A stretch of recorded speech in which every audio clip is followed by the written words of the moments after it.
Good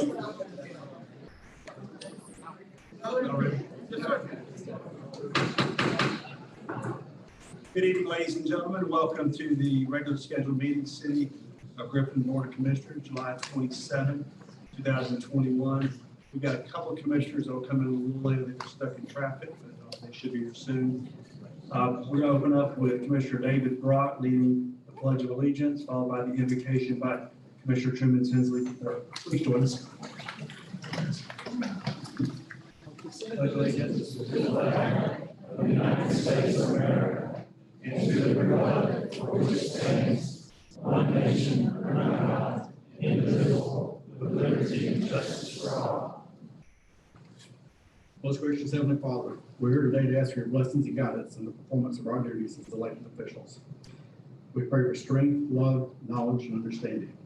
Help us to recognize and solve the problems that are presented. Make our solutions fair and just to the best interests of everyone. Help us to overcome our shortcomings and keep us united as a team to work for the betterment of the city and its people. We pray in your name. Amen. Thank you. We have our agenda as presented. Do we have a motion to approve the agenda? Ms. Murray with a motion, Mr. Tinsley with a second. All in favor, signal by raising your hand. 5-0. Moving into presentations and delegations, we're going to recognize Mr. Bryce Martin, Deputy Director of Stormwater, as the June 2021 Strongest Link Award recipient. Watershed Management Director Dr. Brant Keller will address. Good evening, Dr. Keller. Hello, how are y'all? Thank y'all for having us this evening. Where's Bryce? I know he's here. Yeah, go ahead. All right. Ariel did the nomination this month for Bryce, and he has mentored her for the last year and a half. COVID didn't help a whole lot, and he's one of the reasons that she was able to pass her Certified Floodplain Manager's certification. And so I'm going to let Ariel say a few things about Bryce tonight, because he did work hard and she worked harder to pass the test. Good evening. Yes, I've nominated Bryce Martin for Strongest Link June 2021. He's so deserving of it. He started about the same year I did, and just me wanting to grow more in my leadership skills and just gain more knowledge. He has given me so many opportunities, had an open door policy, would stop whatever he was doing to assist me.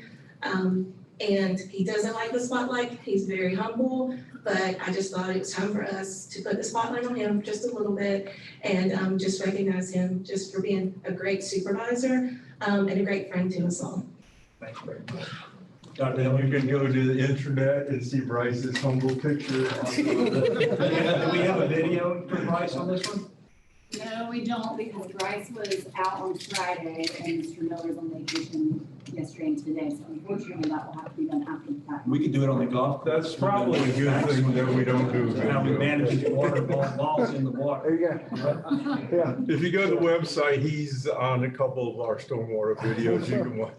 Congratulations, Bryce. Thank Great you. job. Thank you.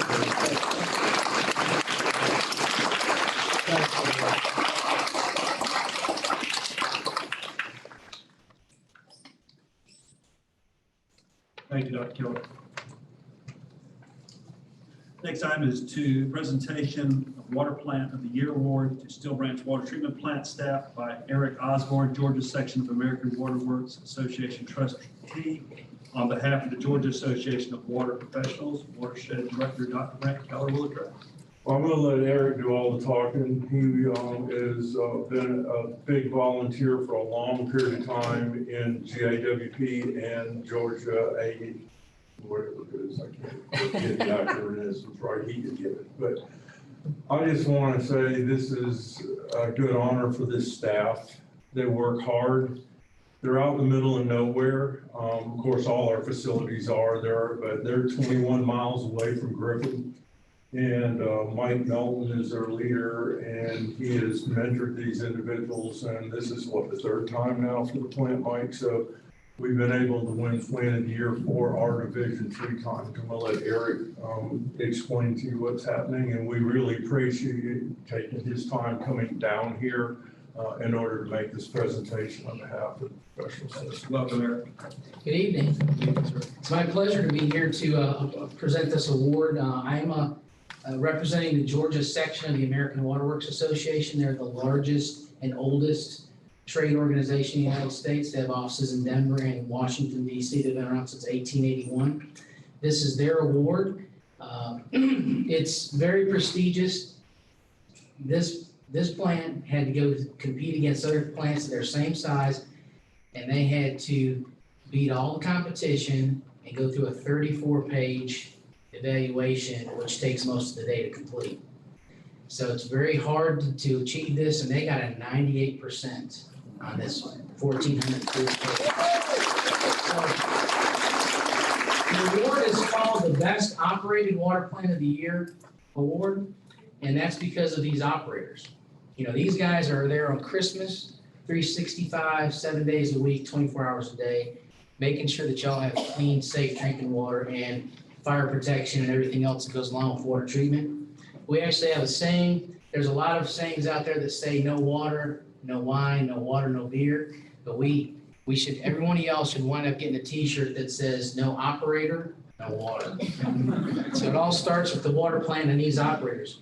So it's my pleasure to present the Best Operated Water Plant of the Year in the category of surface water 5 to 14.99 million gallons a day to the City of Griffin Still Branch Water Treatment Plant.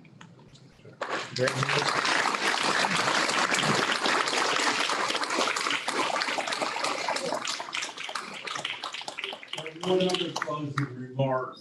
We almost told them not to operate during COVID because they didn't want to make us first responders. And so when you don't turn your water on, you find out how you really need these gentlemen and Essential ladies to make it work. We are essential. Thanks. Thank you so much, Eric. Thank you for coming down tonight. Congratulations. Item 3 is under presentations and delegations is a recognition of the 2021 Citizens Police Academy graduates. Chief Mike Yates will address. Thank you, Mayor. We have present with us tonight our 2021 CPA graduates. We've been doing this for a number of years. And looking around the room, I saw graduates from other sessions of it also. What I'd like to do is call each one by name and present them with a certificate, have them come up. And when we get finished, maybe one or two, we'll have a word or two to say, and we have their graduation t-shirts in the back also. So I'm going to start calling Alexander Kane. Come on up. And I'll go as quickly as I can. Here you go. I'll stay up here and we're going to get a picture. Jason Chance. I didn't see him in here. We'll get their stuff to them. Heather Duberstein.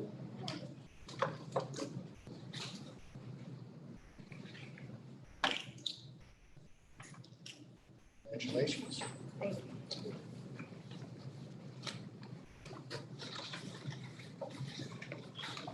Maria Green.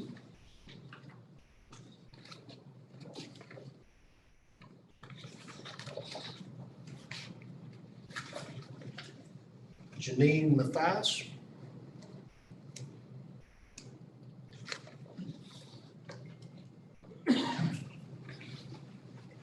We've only got about 48 more to go, so really there's only about 10. So. Julia Steele. Yep, I saw her.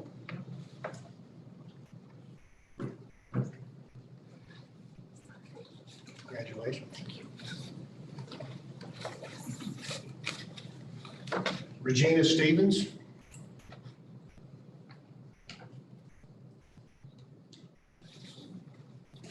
We have a couple of participants that's done it multiple times. Commissioner Tinsley has done it. One of these days he's going to pass. He hasn't passed yet? Not yet. We're getting closer each time. Valerie Stover.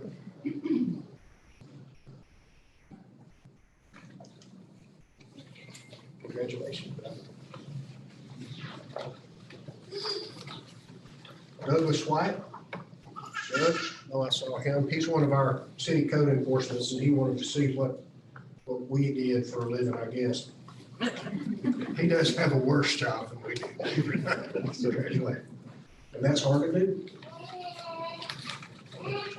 Melissa White? She's here, isn't she? Yeah, she- Okay.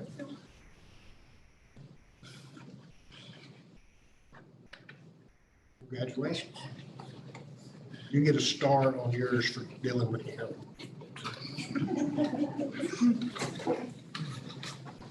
Wayman Wright, this is how many times?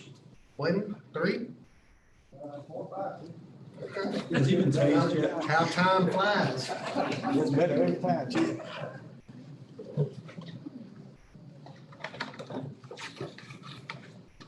Andrea Wynne. Come on. Been trying to recruit her. Congratulations. Well, there was supposed to be an announcement tonight on that, was it not? Okay, you better be the right one. These folks have worked really hard, and it's challenging every Thursday evening, and they get a good cross-section of what we do in the police department, and I think they deserve a hand.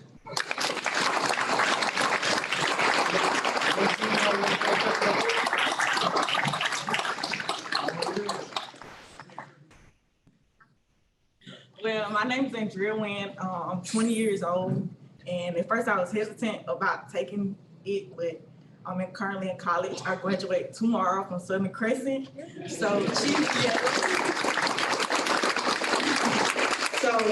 the whole 9 weeks when they heard I wanted to be a police officer, they was like, "Where are you going? Where are you going?"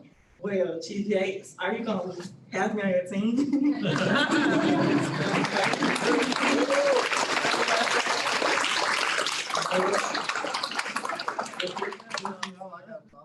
I wouldn't doubt it for a second. Anytime I have a chance to talk, I would like to tell the honorable mayor, commissioners, and business manager of that, these classes are important. All of us now can be advocates for the city. Over the last several years, I've taken everything that's been offered, and I've been able to be an advocate for the city. And I would like to thank our elected officials for the increased help in our public safety and in our police department, because public safety means a lot to me and my wife. We've been here for 19 years. We plan to stay here. And now let me say a few words about our police department. What does one do when they look in the mirror and they see that big blue car behind them? Maybe we should think, maybe we should be glad they're there. Let's look at it a different way. I'm glad they're there. What do we do when we go down Experiment Street and we see somebody, an officer sitting on the side of the road? What is one thing? Maybe we should be glad that that person is there. They're looking for the drug dealer coming down the road so they can do a stop and take that drug dealer off the road. It's perception. And I think we need to look at our police department in ways we may not have looked at them before. You know, they're our lifeline. What I saw, it impressed me is how do they handle this. I saw the team talking about doing a raid with the ATF. I saw the team, and the next day I saw that team interacting with their family, just like it was nothing. I mean, how do they disconnect? You do a raid one day, and the next day you're out there playing with your children. You know, these people are unique. And I think we all owe Chief Yates and the Griffin Police Department a hand for what they've done for our city. Let's get a photo real quick, and we got a lot to do now. Trying not to rush you. Squeeze in. Can you get everybody? I'll leave you up front. There we go. 1, 2, 3. One more. 1, 2, 3. All right. Thank y'all. I enjoyed it.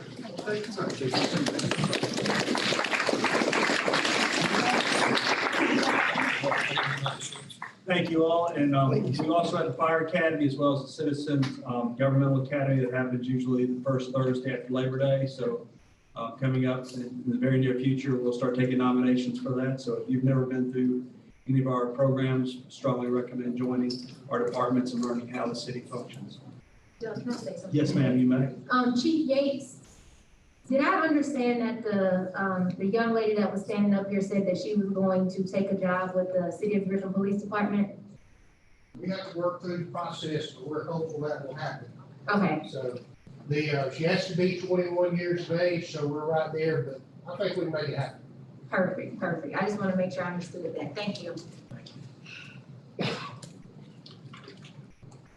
Moving into the most important part of the evening, review financial reports for May 2021. Chief Financial Officer Marcus Schwab will address. Good evening, sir.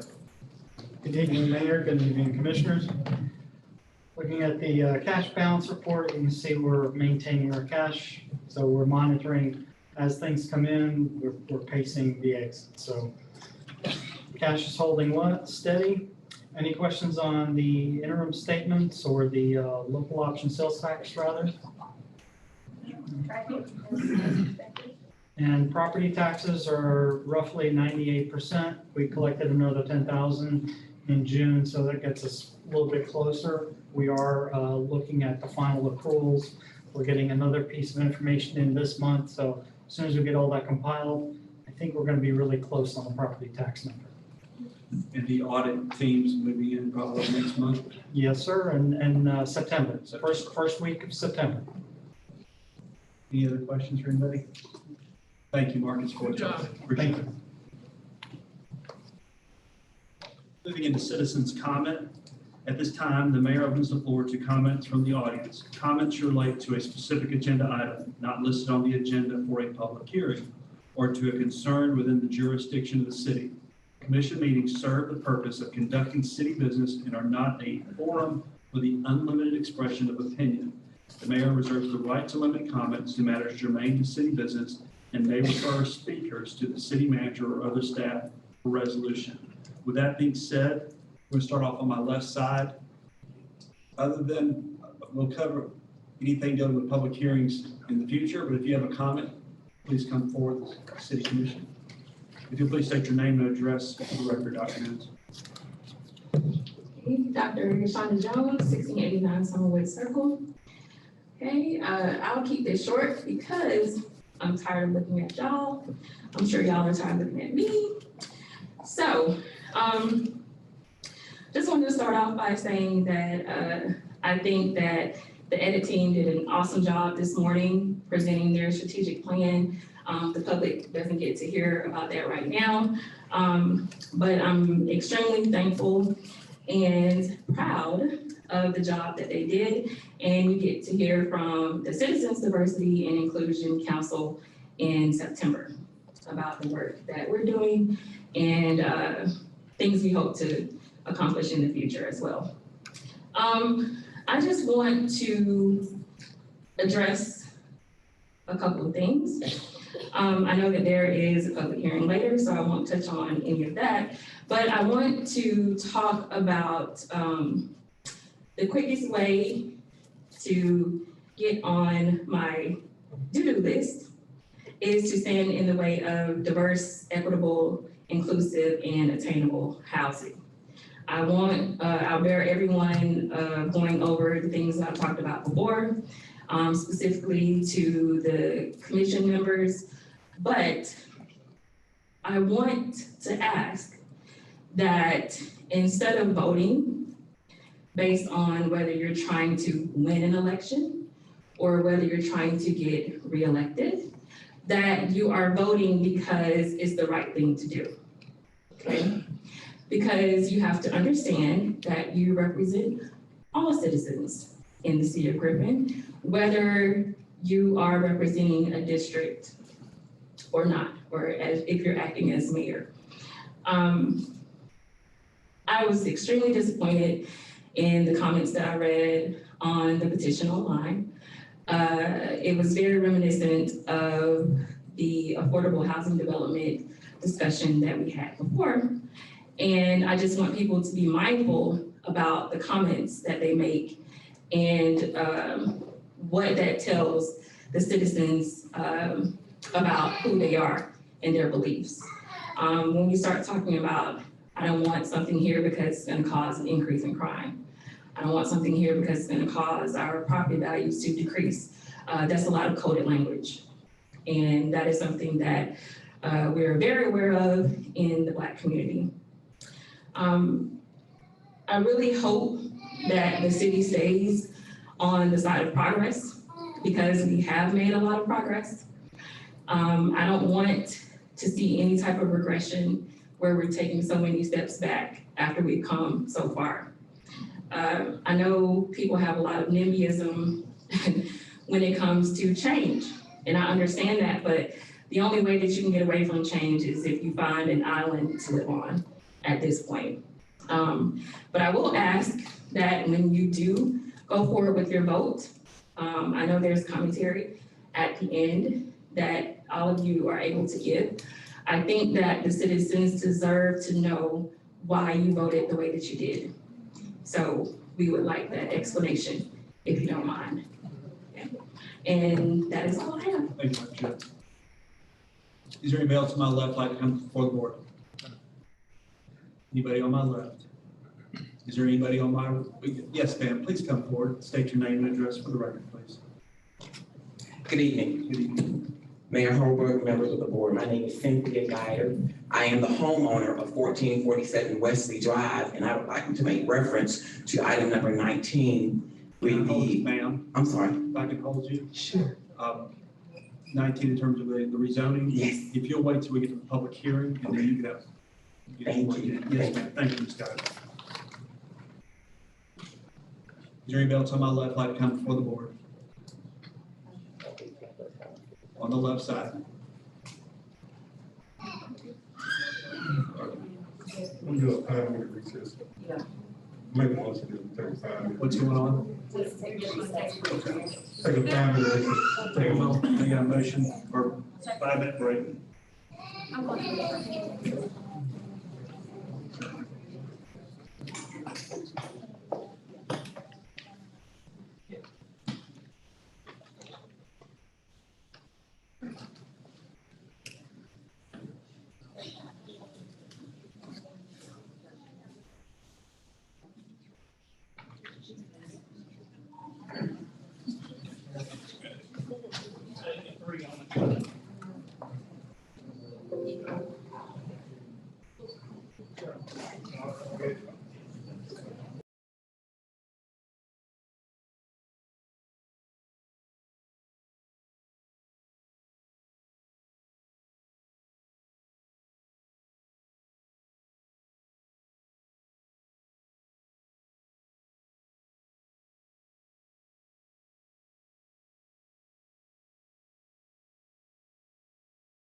We can just pause for just a moment.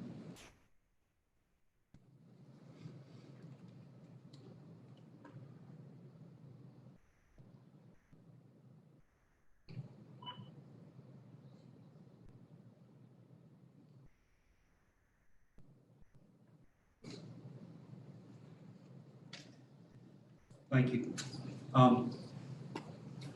After talking to legal counsel, we've also talked with the applicants on the zoning issues. We feel that it's in the best interest of this board, it's in the community to have a continuance for this meeting next Tuesday night at 6 o'clock, August 3rd. I know it's going to be probably your schedule, but based on what's happened tonight, we ask just for your understanding and prayers. And so with that being said, we have a motion for continuance of the city commission meeting next Tuesday night at 6 o'clock. So moved. That motion, Mr. Tinsley, second by Ms. Murray. All in favor, signal by saying aye. All raise your hand. Thank you. Have a safe trip home tonight. Keep it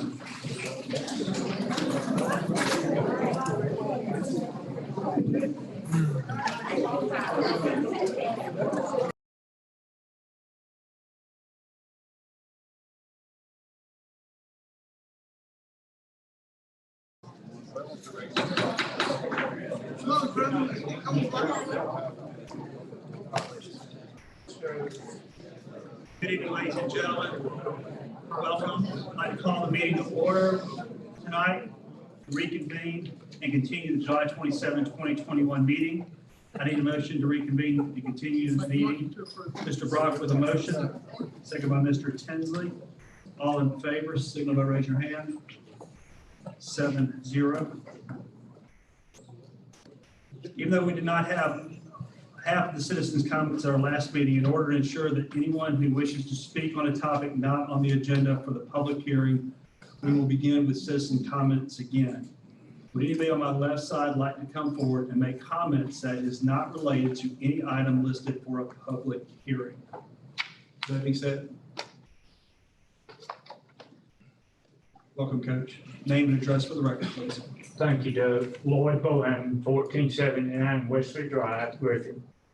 And I come to give a short report on the lady that was caused a commotion last time. And to thank each one of you, I know there's a lot of prayers going up for her. Second, to thank the people that basically saved her life. She is still in very critical condition. She's in ICU in the hospital. A little encouraged today. She's on a ventilator. Haven't been able to get it out. Well, we were a little encouraged today in that she was able to breathe on her own for about 30 minutes, but they still are not able to get it out. And again, on behalf of her, her family, and everybody that knows and loves her, thank everyone in here for the prayers and the respect was shown when she went down. Thank you. Thank you, Coach.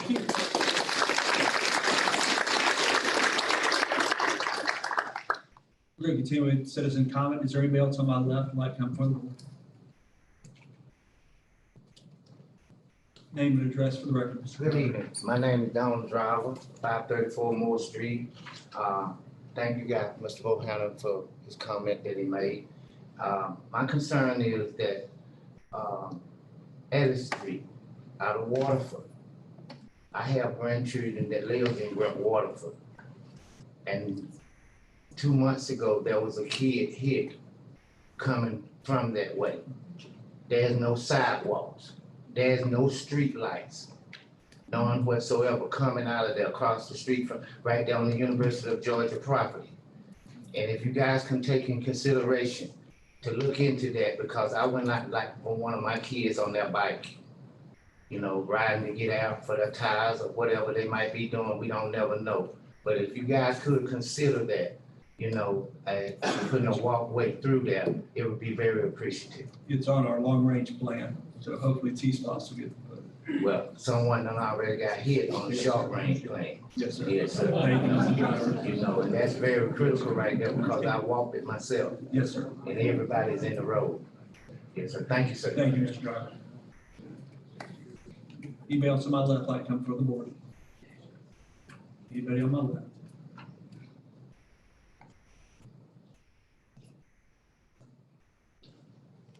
We got a little obstacle for you to get through. I'm so sorry. Welcome. Name and address for the record, please. Kelly Allen, 1105 George Circle. Yes, ma'am. Go ahead. I'm coming in reference of, it's a paint and body shop behind me. And it's been causing problems for a while. I have called the city. I have talked to Rodney. I have talked to other peoples with the city. I talked to the police. But a lot of noise and a lot of other stuff been going on.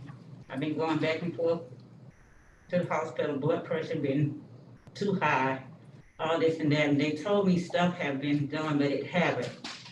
Then there's some stuff still going on. Even though I wrote some stuff down, I left my phone, but I took some pictures. I left my phone, but I wrote down whenever I hear some noise or anything like that, they can like tell where I'm at, all this and that. And I mentioned it, and ain't nothing being done. I'm just trying to see if something can be done about it. Yes, ma'am. Because I shouldn't have to live like this. Yes, ma'am. If you could, Ms. McCord, do you have her phone number? Okay, we'll get your information and get staff to reach out to you. Okay. All right. Thank you very much. Anybody else on my left? Moving to my right side, is there anybody on my right side? Yes, sir. Name and address for the record, please. Robert Sullins, 1133 Pine Valley Road. I'd like to address some sewage and stormwater issues in my yard. I have copies of some pictures I'd like to pass out to y'all if that's okay. Yes, sir. I was going to address this last week, and wasn't anticipating getting some brand new photos and videos. I did have a PowerPoint ready with videos, but y'all just see the still pictures. Most of these photos are from last Tuesday. If you look at page 2, this is the sewer in my backyard starting at when I first took the first photo at 7:26. This is the photo at 8:25 on page 3. This is a photo at 8:49 on page 4. At 9:15, I went out and visually looked at it. It was too far away, and I didn't want to walk through sewage again to get back to it, but it was still flowing at 9:15. So 2 hours of that flow going into my yard, through my yard, into Ison Branch. Page 5, hopefully y'all have all seen this. It's a letter from the Georgia EPD dated July 13th, 2001 for corrective action for these problems. You go to page 7, you'll see my address highlighted 3 times on this report. There's another date, August 25th, that I have pictures of an overflow. So in about a year and a half, this has happened at least 5 times. These 3 times plus August plus last Tuesday. I know that you're saying it is being addressed, but this has been going on at least since 2018. I had no problems before that. This was a new sewer line that was run in 2004. I don't know what has changed, but something has changed and it overflows any big rain. So that's my problems with sewage in my backyard. I'd like to address stormwater. Page 8, you see a printout of USGS Station 0234 6310. This is at Potato Creek at County Line Road. It is the only gauged measurement on the Ison Branch, Springer Drive, all the creeks, but this is at County Line Road right there at our waste treatment center. The highlighted yellow line and dotted line is me, kind of showing what peak flood level is doing. I think I'm pretty good at that. I do a lot of statistics and things like that, but you can see from 2008 to 2020, we've got over a 1 foot increase at peak flood times. That's over a 10% increase in 12 years. I think you can extrapolate out if things continue the way they have been going and weather continues to do what it's been doing, what we're in store for if we don't make some changes. If you go to page 9, that is Ison Branch going through my backyard. I own property on both sides of this creek. Over the past 4 or 5 years, peak levels get higher, erosion gets more, collapse spikes, trees coming down into the creek. Page 10 is from y'all's own website, just for general knowledge. Hopefully y'all have looked at the website, but it shows the effects of the imperviousness on runoff and infiltration. Page 11 is from your Potato Creek Watershed Plan version 5 from March 2012. Looking at page 40, one of the things I noticed is they recommend that they at least a 50-foot buffer from streams and wetlands. That's what they recommend. They note that currently the city only goes with the 25-foot, but hopefully y'all can see that we need to start doing what's recommended, not what's the least we can get by with. Also, in the future use, land use of the Potato Creek watershed, which all their studies were based on. They've got a land use map. So the study is only as good as the data that's put in it. If we start changing things, I think we need to get a new study with our new proposed zonings. Just quickly, this is an aerial map from Spalding County tax assessors for the area around my house in 2013. That's page 13, page 14. You'll see the 2021 map. I would note that 28 houses were added in Crescent Village, 19 houses in Coldwater Lane, 79 in 79 in Coldwater Drive, for a total of 126 houses have been added in those 8 years. I think that's probably what has helped contribute to some of my problems.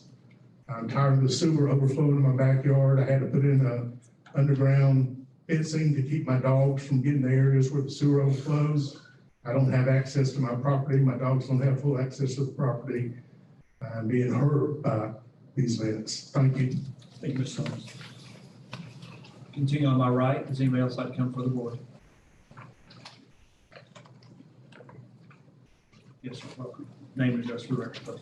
Kirby Sisk, I live at 1217 Maple Drive. Just wanted to, again, point out on that the intersection of Zebulon Road and Etheridge Mill Road is a very high traffic intersection at this point. We've done some general observations of the traffic flows that we've seen at that intersection at different times of the day. Again, not a scientific study, but I don't know if this is on the city's official plan for long-term rejiggering of that intersection. But I would just like to enter in these numbers into the record for the meeting. Just real quick, weekday in the evening between 5 and 6, when you're traveling towards Zebulon Road from Etheridge Mill, turning northbound, you got 349 cars per hour seen in the evening. Southbound is 186. Zebulon Road, just through traffic going south is 310, and through traffic going north towards Griffin is 438 cars just through that intersection. That's in the evening. And the mornings, again, Etheridge Mill Road, turning northbound onto Zebulon Road, that's 225 cars an hour. Southbound in the mornings is 73 cars an hour. Then through traffic going southbound on Zebulon Road is 173. Northbound to Griffin, again, in the mornings is 370 cars per hour. So I'd like to leave this with you just for the record. Thank you.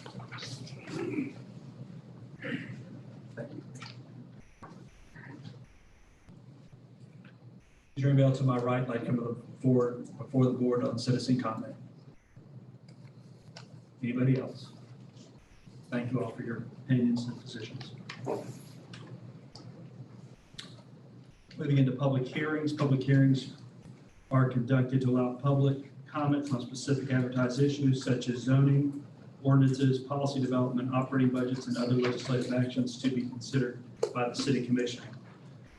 Reads under Section 4008E of Unified Development Code proceedings, the zoning administrator shall advise the commission of the nature of the decision sought and the recommendations of the planning and zoning board and city staff. The applicant or his attorney may then address the commission. Supporters, including the applicant or his attorney, shall have no less than 10 minutes for presentation of data, evidence, and expert opinion. Opponents of the proposed decision shall have an equal minimum period of time.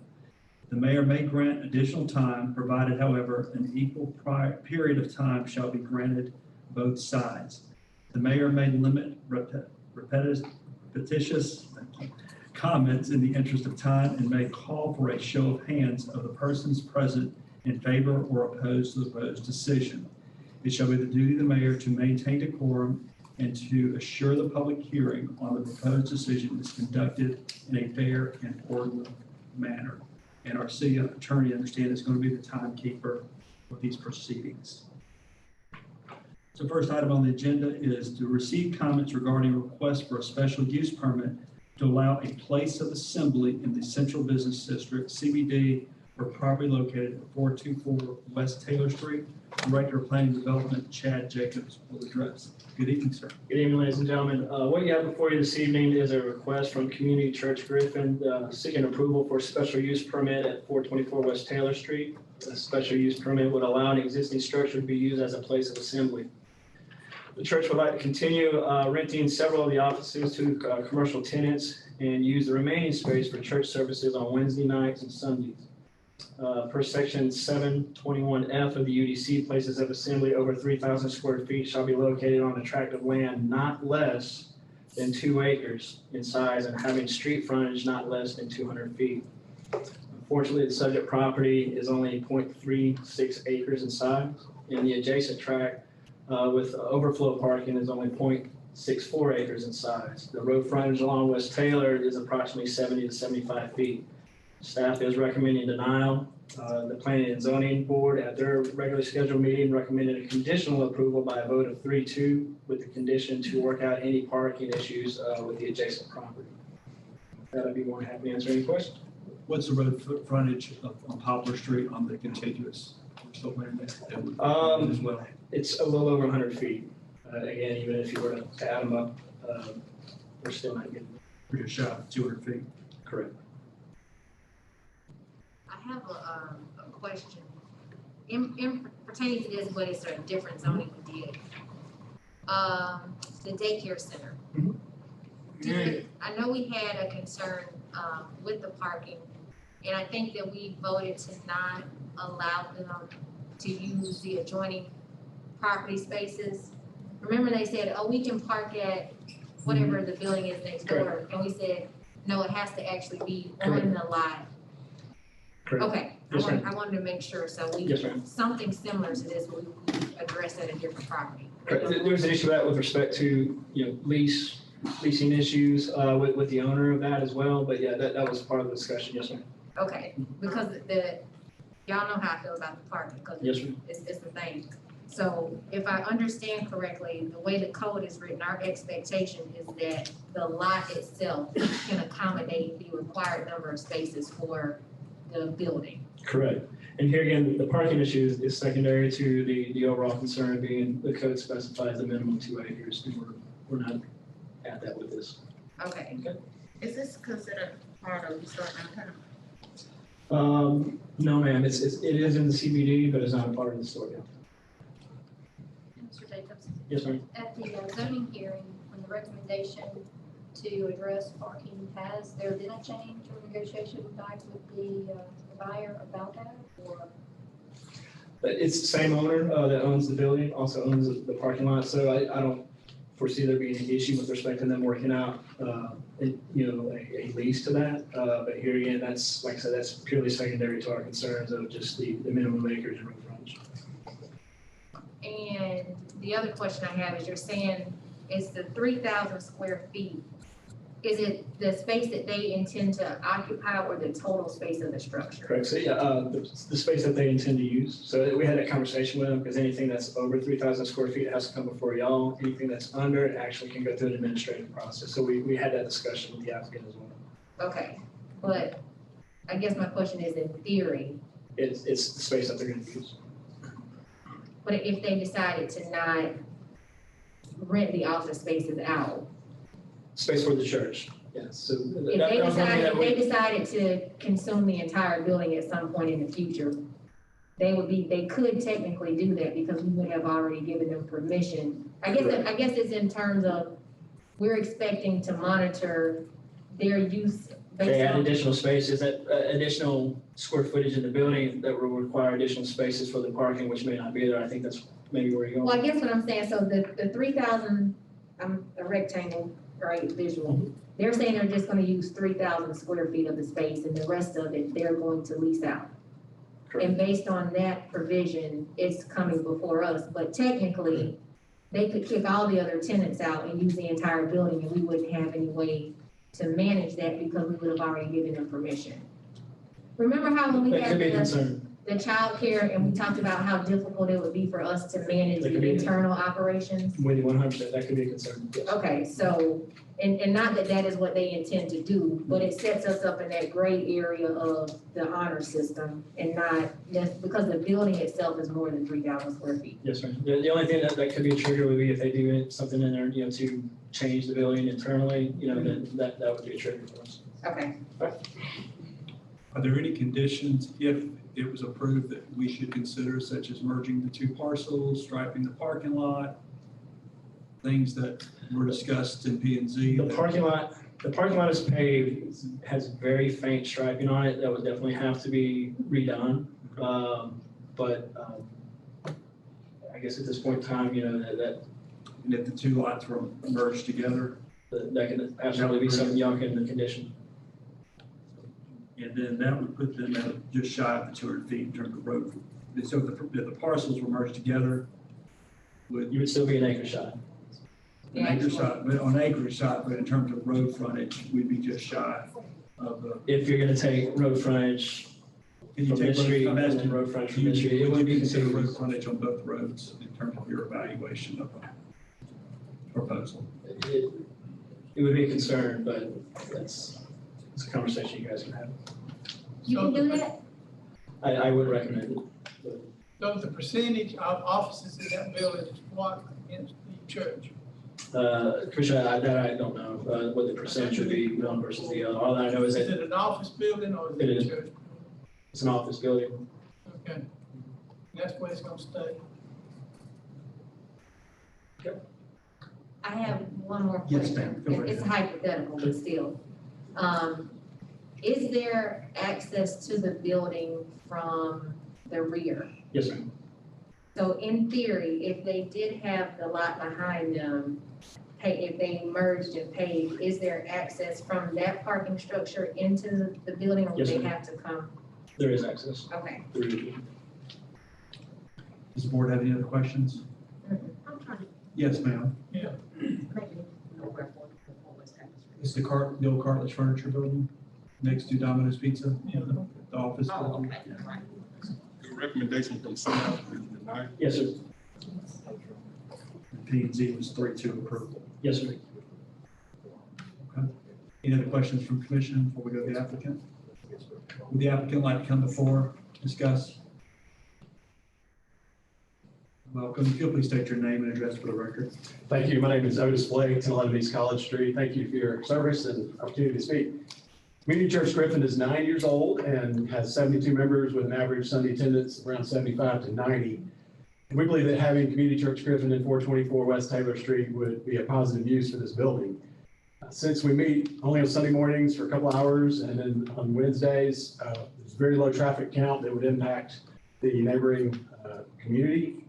And our presence would only have a positive impact in that regard. The Taylor Street and Poplar Street parcels in our mind would be best served if they were combined. And we do see having, reconfiguring it, making the Poplar Street side the entrance for the church. We've calculated about 46 parking spaces that are in that existing lot, and which would be more than adequate to meet our needs now.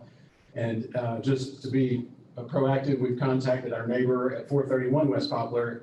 You see it's called Nothing Fancy Antiques, and Dana Brooks owns that. And she said she'd gladly loan or let us use space there. That's another 20 plus spaces there. So we feel like the parking issue is addressed adequately. Even though we don't meet the required acreage or road frontage for assembly space, the city of Griffin has already has a precedent of approving that variance to our good friends at Journey Church. That building is owned by Dove Down Partners LLC at 315 West Solomon, and they sit on 0.78 acres, which is below the required 2 acres. Our combined 2 parcels would come up to an even 1.0 acres, which is, again, more than the Dove Down parcel. Additionally, Journey Church sits on 161 feet of road frontage, which is also below the minimum required 200 feet. And similarly, they are mixed use assembly and commercial space, which is what we're proposing for 424 West Taylor. And addressing the question that was brought up about what if we were to experience explosive growth, just a little bit about our model as a community church. Our focus is just that, were we to grow to 200 members or more, we would consider planting a new church. Our goal is not to be a mega church, but a mini church, and I spell that M-A-N-Y. If we're blessed with growth, it would be through multiplication. So 424 West Taylor Street has been on and off the market since 2012. It's an underutilized space that we'd like to develop into a fully utilized space. The owners have been trying to sell this property for the past 11 years, but it's never sold. So we believe our proposal would make for robust use of that parcel. Bottom line, the building is currently owned by Stone Investment LLC out of Chicago, and I doubt there's anybody in this room that could name a member of that LLC. But there's a good chance you might know Dumas Ponder, Chris Byland, the Hearns, Tim and Robin Hearn are here, Joey Scanlon, and others who are our members. And we're people who care about Griffin. We're people who are invested in the community, and we'd like to see good things continue to happen here. So we believe that we are the best owner for this property. Thank you. Are there any questions, to the applicant? Thank you. Thank you. Is there anybody else that'd like to speak in favor of this request? Is there anybody that would like to speak against this rezoning or have any questions?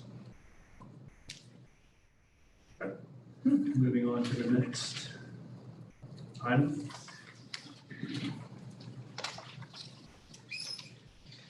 Item 6 is receive comments regarding a request to rezone property located at 430 Country Club Drive consisting of 18 acres plus or minus of 230.66 acres from low density residential A, LDR A, to planned residential development, PRD. Director of Planning and Development, Chad Jacobs, will address.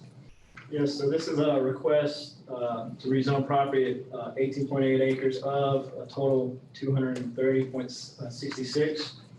The applicant is selling the property and has a potential buyer interested in purchasing the club at Shoal Creek. The club was once operated as a subdivision member-only amenity, but experienced a reduction in memberships, which resulted in opening to the general public. Even with golf being open to the public, the club is still struggling to remain viable.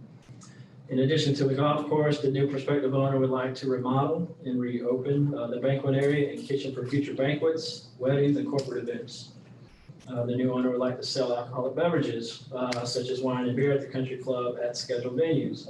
According to the alcohol ordinance, found in Unified Development Code, a liquor license can only be issued in a commercial zoning district. It must be noted that the proposed changes are commercial changes only. No additional residential dwelling units are proposed with this application. We'll admit staff originally thought that taking this to PRD would be the best fit, but PRD does not allow for restaurants. So we were trying to figure out a way to, PRD is our only zoning district that has special use options for a mixture of commercial. Neighborhood business, however, was the next option to look at. So it is the least intensive commercial zoning district within our zoning code, and it also does not permit any additional residential dwelling units. Its intent states that the district will, quote, promote and encourage the development and continued use of businesses located in and around various neighborhoods of the city of Griffin. So with that, staff is recommending denial of the initial request of the 18.8 acres to PRD, but is recommending conditional approval rather to neighborhood business district with the following condition. That the rezoning of the subject 18.8 acres to NBD shall be tied to both the survey submitted and only the commercial uses proposed within this application shall be allowed. At their regular scheduled meeting, P&Z recommending conditional approval as well with the staff conditions by a vote of 4-1. I'm happy to answer any questions. Any questions from board members?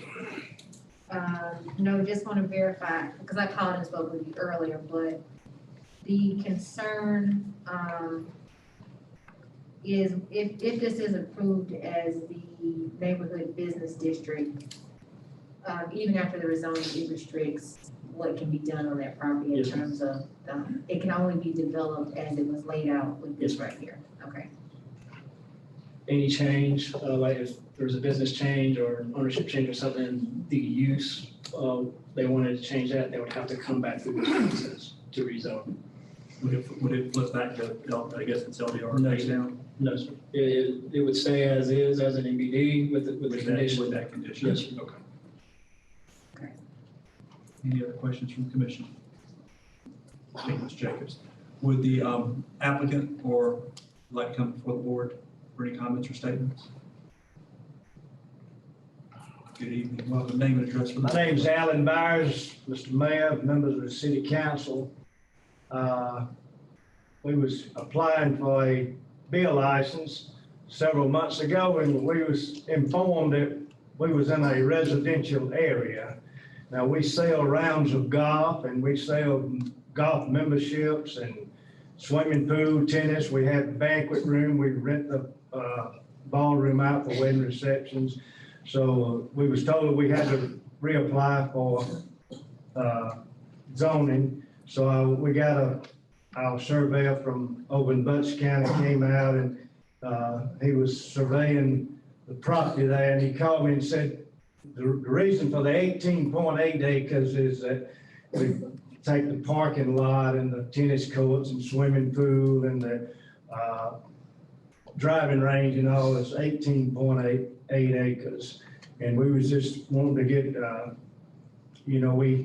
nothing will be changed. We have golfers that they stop by the convenience store and buy their beer. They come to the golf course. We give them ice to cool it down.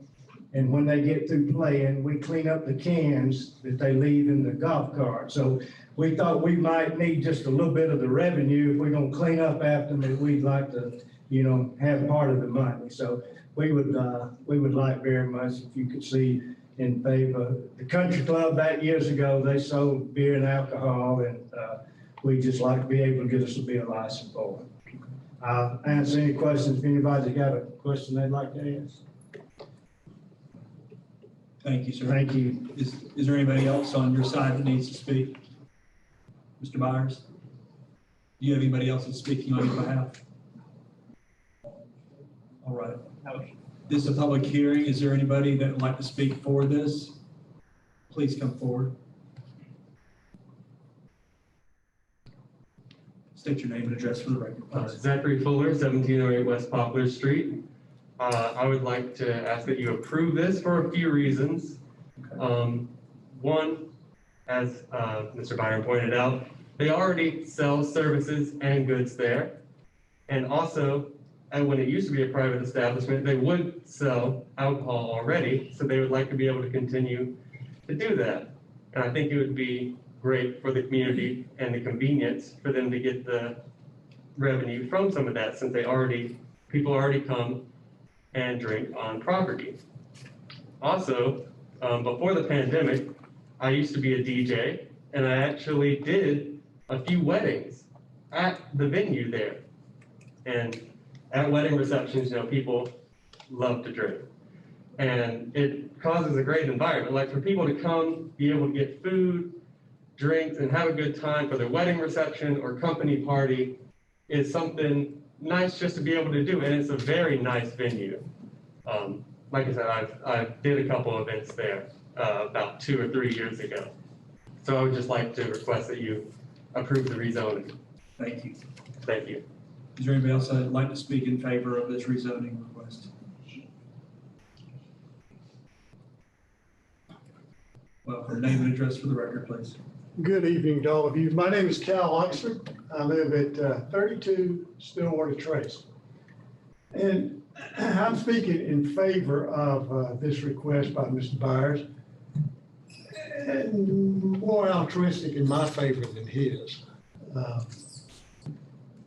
It costs a lot of money to run a club. As you all know, running a golf course, you know how much you have to subsidize that golf course.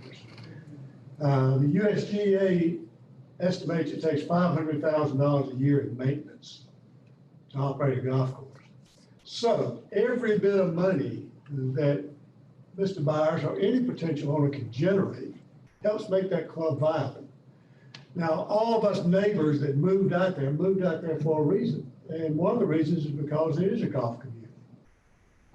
And without the golf course, that community out there, our neighborhood, is less viable. And if you think about it, as it becomes less viable, the property values become less valuable. What happens then? you collect less taxes, property taxes go down. So from my standpoint, I want to make sure our community is viable. And one of the ways that we keep that community out there viable is to make sure the golf course and the club out there is viable. So I think it's in the benefit of this whole community to make sure we keep that club viable. And one of the ways we do that is to issue this or to change this to community, I think it's what you call community business, and allow him to apply for a alcohol permit. Thank you, that's all I've got to say. Thank you. Is there anybody else that'd like to speak in favor of this request? Is there anybody that'd like to speak against this proposal? Please come forward.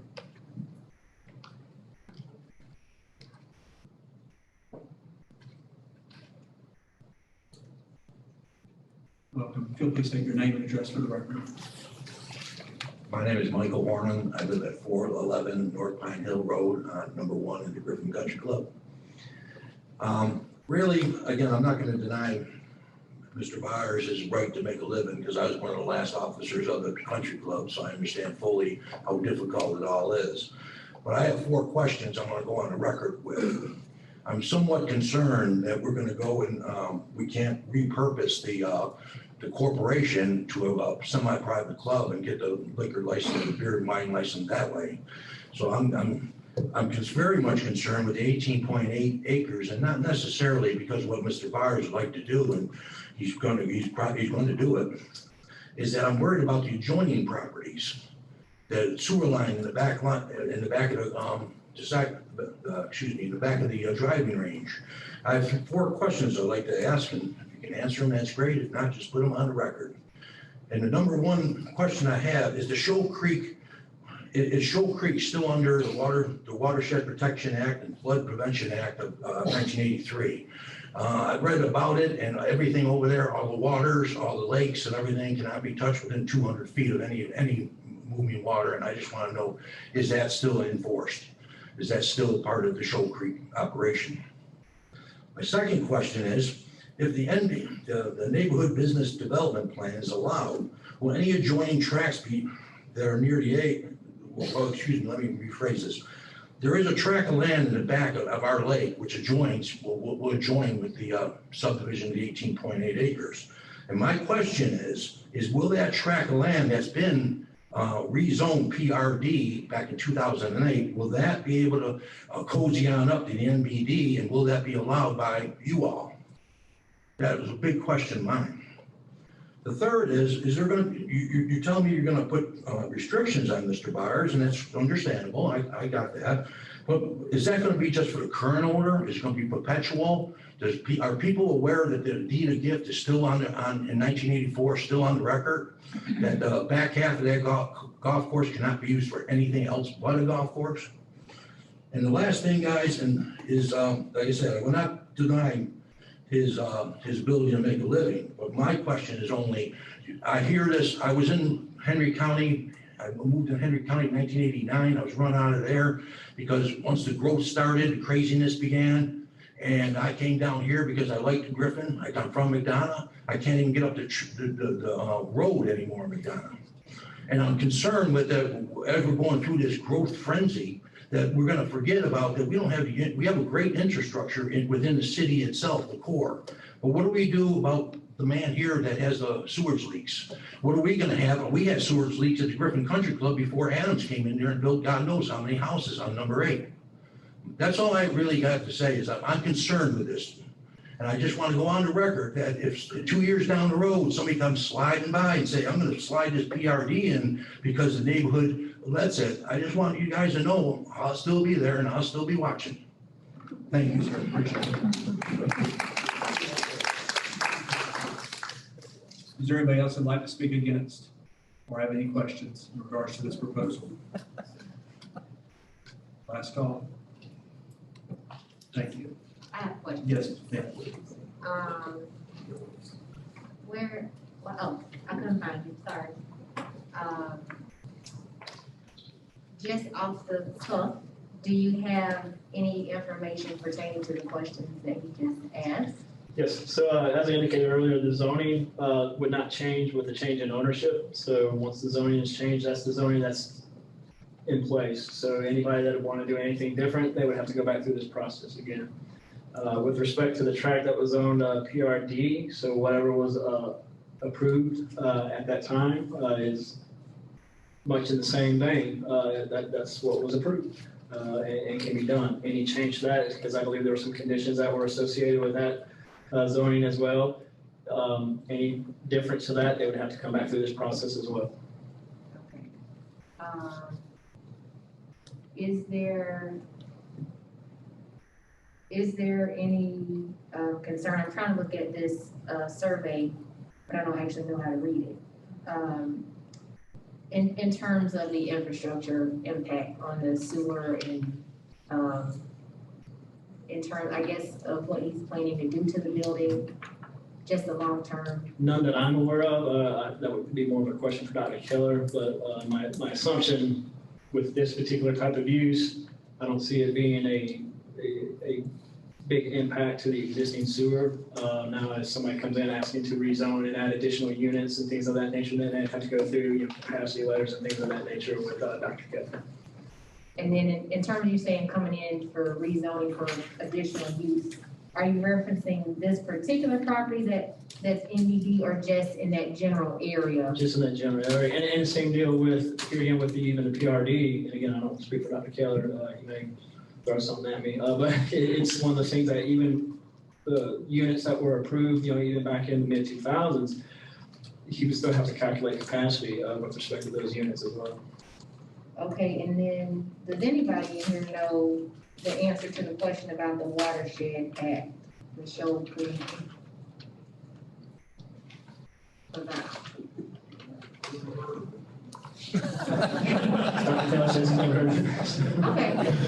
He's my guy. Okay, so that was. Yes, I was just a week up at that point. I certainly don't know anything about it. Okay, that's all I have for that. Thank you. Okay, it's my understanding that we will be looking at items 7, 8, and 9, so we'll read all three of these. Receive comments regarding a request to rezone property located at 1331 Maple Drive consisting of 59.19 plus or minus acres from low density residential LDRP to planned residential development.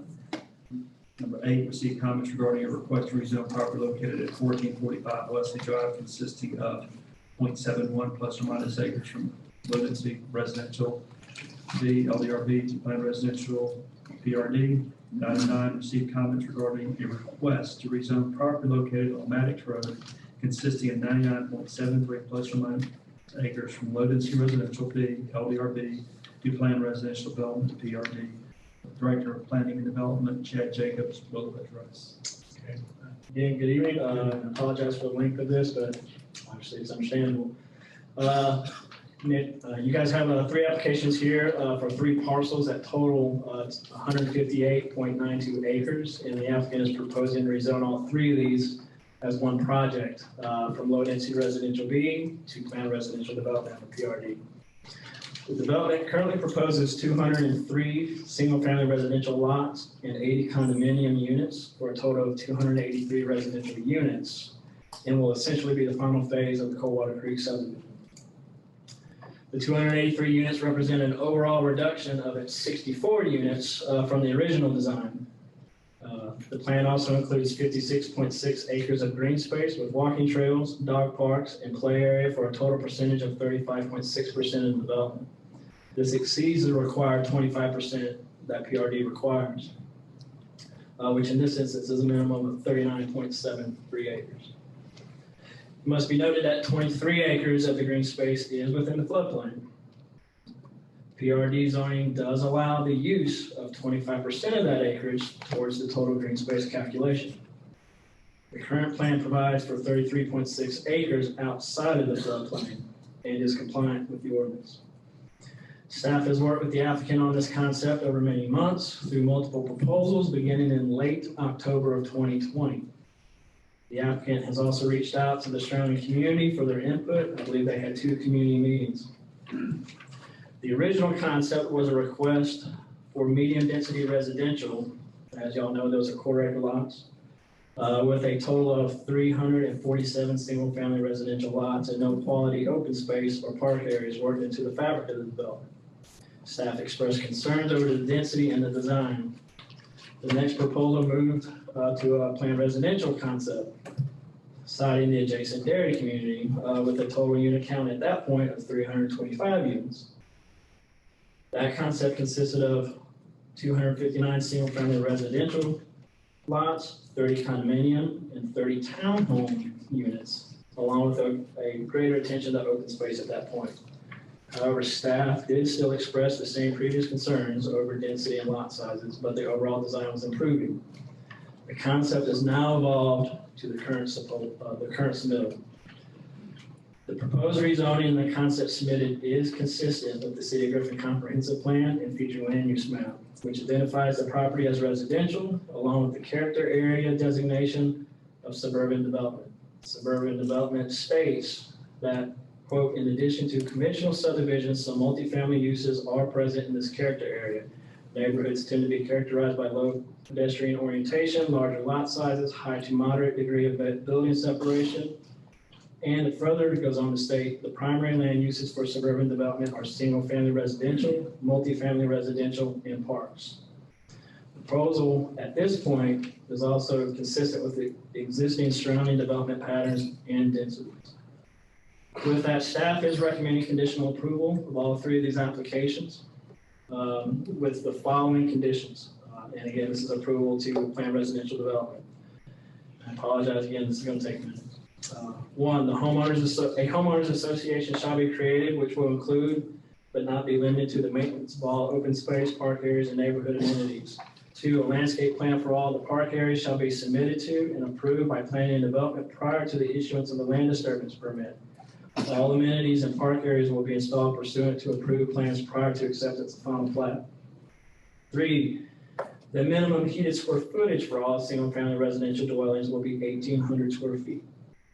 4, eliminate condominiums number 9 and 10 in the 3.2 acre park area pursuant to the submitted concept plan dated 6/21/21.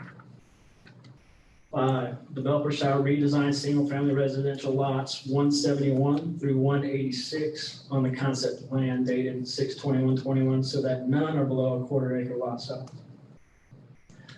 All builders will submit house elevation designs for approval by planning and development prior to building permit application for compliance against designs submitted with this application.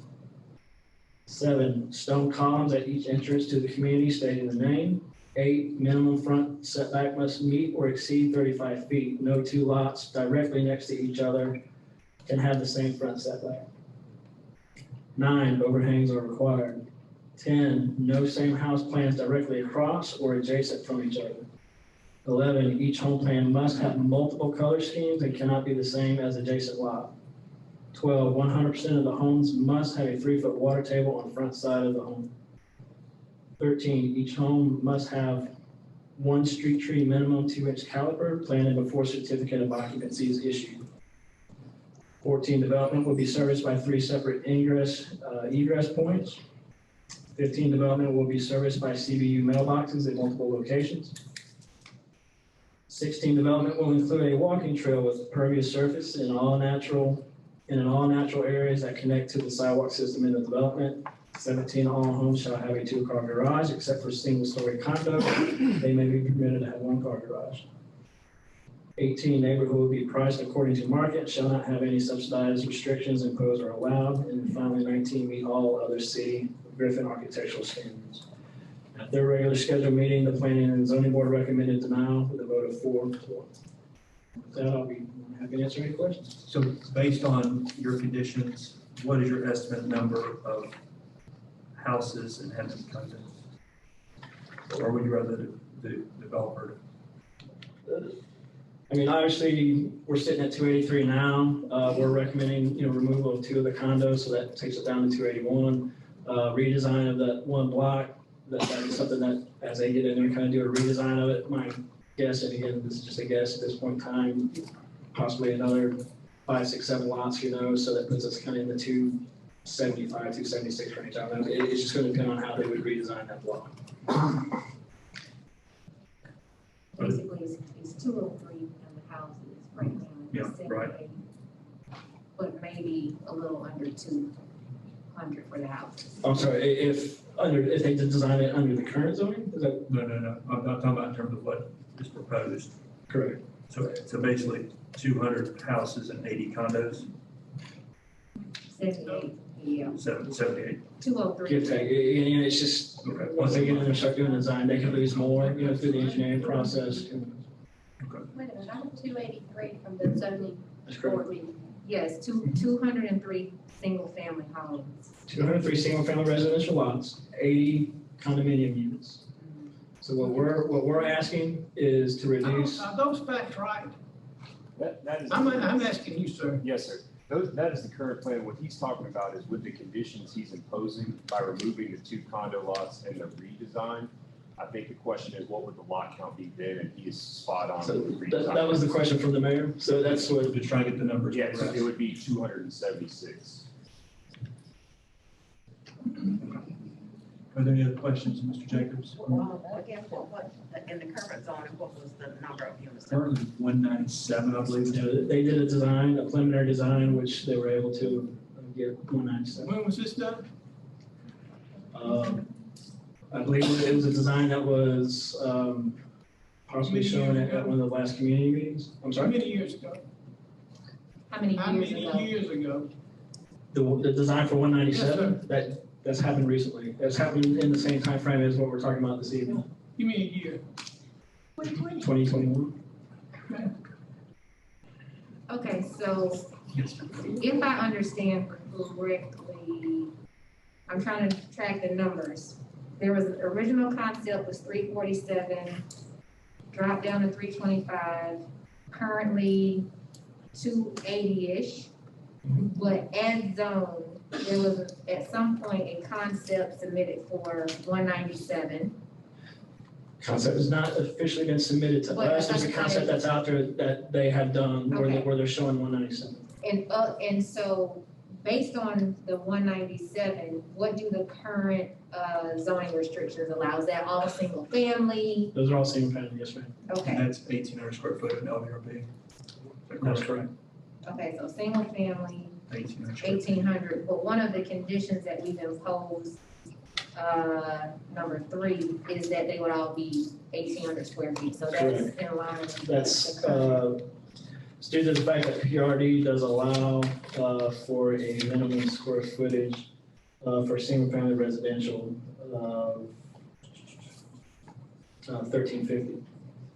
So that's why, in looking at the area and the surrounding area, it didn't make any sense to go underneath that 1,800. Okay, so hypothetically, I just need to pull these facts out of your head without a list. What is allowed is basically 200 homes.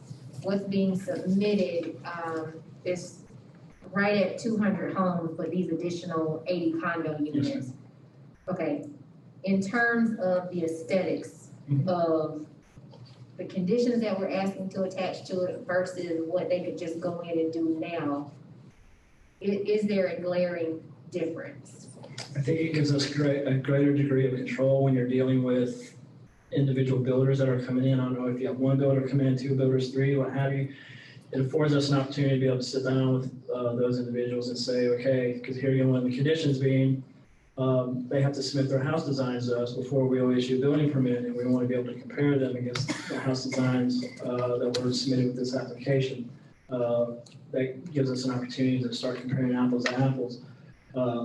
We take that away, what I would have to resort to is just essentially show, I believe it's section 605F, if memory serves, that this is essentially what is required in our architectural standards. So, obviously, when you're talking styles of houses and all that, it's a little bit, there's some subjectivity in there. You say tomato, I say tomato, whereas here, I'm able to point, this is what was presented to our board. So you don't have to build this exact house, but we need to build a house that is within, the style that was presented.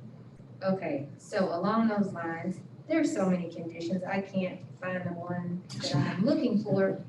Is there, I thought there was something that says something about no 2 lots together next to each other can be the same. Houses. Okay, so hypothetically again, Absolutely. if there's lot A, B, and C, and A and C are developed, and they have a similar style, and then a builder comes in for B, they're, regardless of what their intention is, they're restricted from putting those. So even if they bought the lot, they've done whatever, and they're like, well, this is the only kind of house that I want to build, they're just not able to build it if it's like the two houses that are next to it. Correct.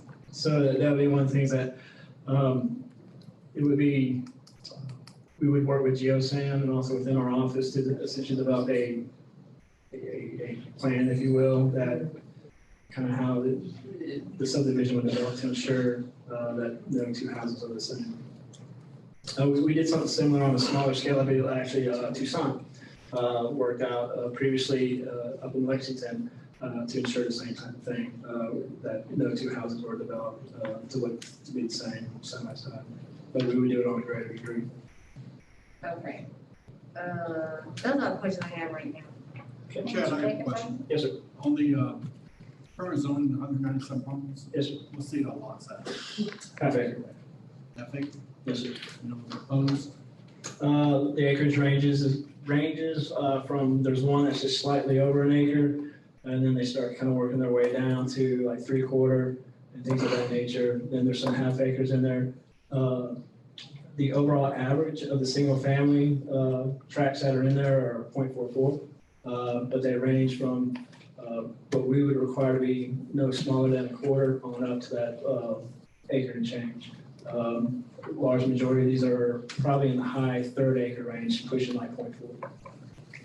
Ted, if, Yes, ma'am. under the, what is allowed there now, would the, could we enforce like the green space and all of that other stuff, that none of that will be enforced, No, right? it would, yeah, anything, parks, like NPRD where there's the minimum 25% that's required and all that, that's gone. Okay. When I was in the zoning and hearing board, are these numbers still correct? I wrote that it was mentioned that there are 126 proposed at 1/3 acre and then 18 at 1/3 acre. Are those numbers still the same? And then also potential 1/4 lots also? You said UBC? That's still the numbers that were presented on the latest concept plan. And I'm ready to show some age here, because I didn't want my bike up. And I have a little question also.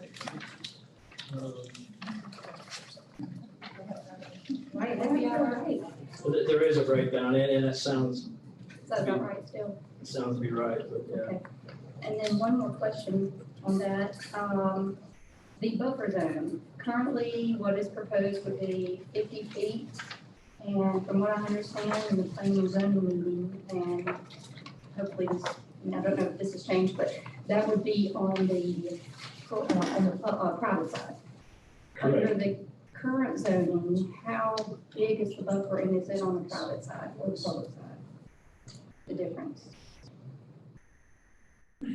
I would need to go back and double check. I think that in section 6, that buffer would still be required, but they could potentially still develop it much in the same way that we're targeting right now. We did cite a concern with respect to that 50-foot buffer being within those private lots. That was something that we pointed out. But I'd have to go back and double check in section 605. I believe it's still saying the same thing, but I wouldn't want to speak. You're right, 605, 1L. Yes, I could pull that out. 605 F, 1L. Yeah, I knew it was in So that. the buffers are the same with both zones? Yes, but they could develop essentially the same as their proposal. Thank you. You're welcome. And on item condition 12, that you have 100% of homes must have a 3-foot water table on the front side of the home. How does that relate to slabs versus crawl space, basements? Or does it relate to, what does the 3-foot water table do? And they would also, what was also left out of that, which is codified within that same 605, is there's a 50% rule as well. So in addition to that, they would have to do more. So I think they're just trying to add an additional amount of design criteria that's kind of a little bit above kind of what we're asking for in 605. So, Mr. Mayor, to kind of answer your question, it would really depend on kind of that plan that's submitted, of what that builder's doing. So generally what you usually are going to see is like a 50% that's coming in front of the house, and often you see the water table that kind of wraps on the sides. But the water table has nothing to do, that's just a design characteristic, it's not the water table in regards to, just it's between the foundation or it's an the floor system down to the. It's just an architectural look. Any other questions? Yes. Okay. Y'all, it's just so much stuff to read on here, I apologize. It looks like the applicant has proposed a fair number of conditions on their own. Yeah. But I want to make sure I understood correctly, it's not exactly the same conditions that we're. So, you're spot on. So a lot of the conditions that they are proposing, in addition to what we've got shown on ours, those are conditions that are already codified. So Like the vinyl siding. yes, so that's already codified. So I felt no need to reiterate that because that's already something that's enforceable.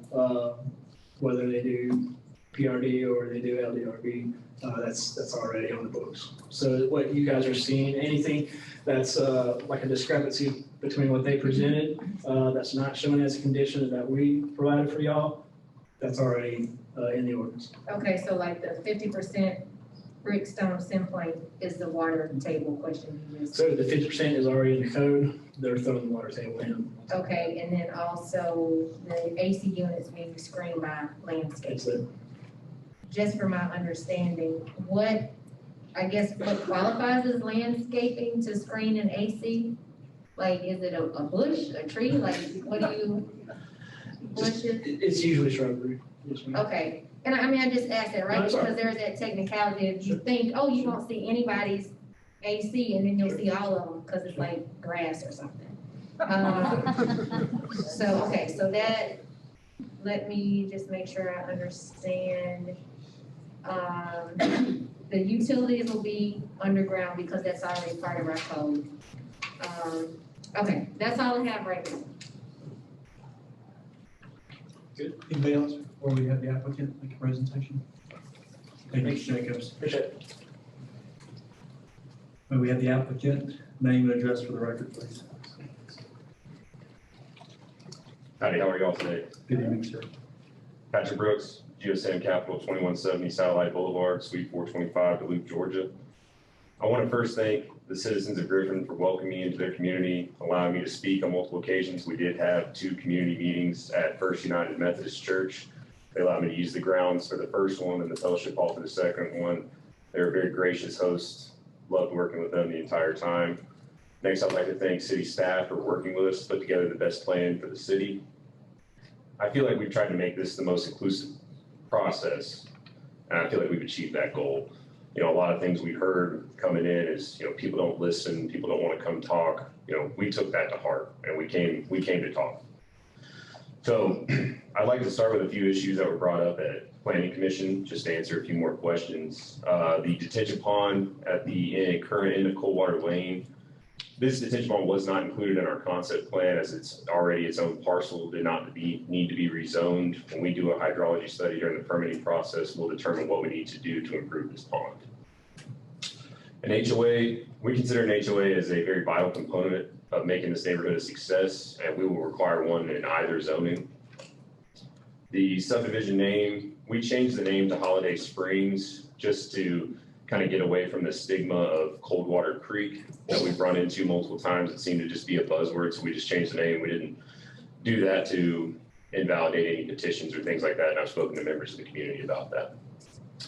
The bubbling over sewer line that's been brought up multiple times, we've confirmed with Dr. Keller, our development does not affect that sewer line, and we also reconfirmed that we have sufficient capacity as with the letter that we submitted with our application.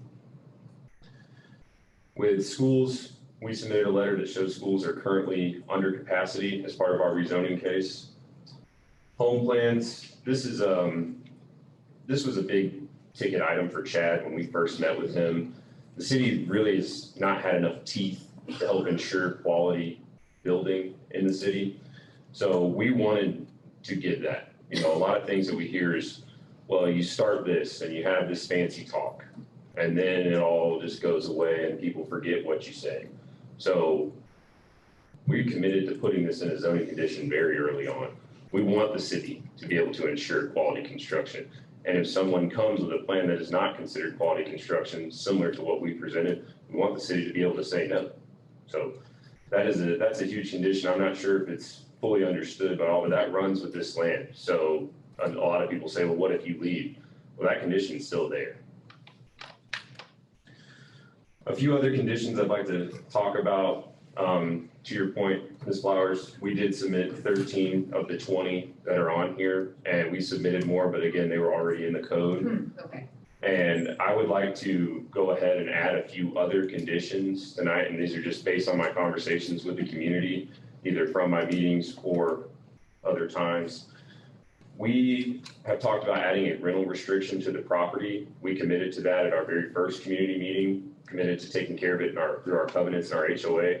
I'd like to go ahead and just make it a zoning condition, just to give everybody peace of mind that we will do that. The only type of leasing that can be done will be done through a hardship provision, i.e. a military deployment, where if someone has a legitimate hardship, they will have to go in front of their HOA, they will have to get it approved. This will not allow investors to buy properties in a leasing restricted community and say they have a hardship because they cannot lease that property. It has to be approved. Can I ask a question on how that can be enforced, just because I'm not familiar with that process? The rental restriction or the hardship? Sure. Okay, well, the rental restriction, if we put that on there and say you cannot lease a property in the subdivision unless it's a hardship approved by the HOA, you cannot lease that property, it's illegal. And it's enforced through the HOA, or? It's gonna be enforced by the city and the HOA. I'm not sure the city has any power to enforce. Okay, well then the HOA can't allow it.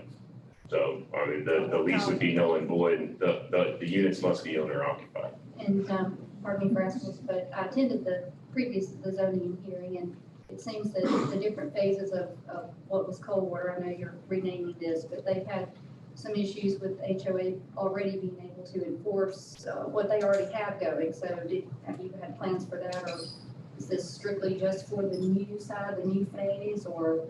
My HOA will be for our neighborhood. It will not be involved with Coldwater Phase 1 or Coldwater Phase 2. It will be for this development. The rules will be ascertained to this part of the development.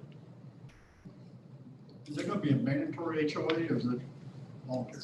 Well, with this condition, it would be mandatory. Are you talking about for the development and all, or yes, if you live in the development, you will have to be a part of the HOA.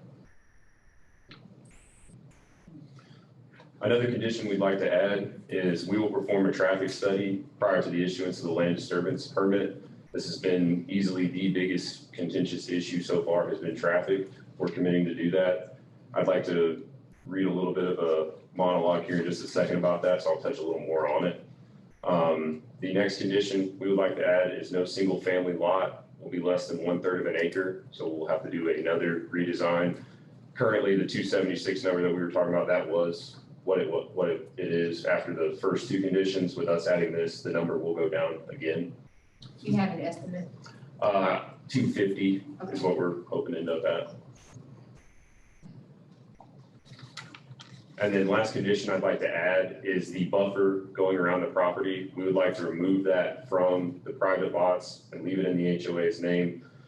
The biggest complaint we've had is, what if somebody goes in there, messes it up, and then it loses its purpose? We hear that completely. That's something we're willing to commit to right now. It'll be owned by the HOA, maintained by the HOA. And the buffer would continue to be natural vegetation or fencing, or? Well, we're gonna have the walking trail, but most of the buffer will be just the natural vegetation. Patrick, on that 250, how many of those would be single family homes? Right now, if we remove the 2 condos, we'll be at 78. So was that 172, I think, would be single family.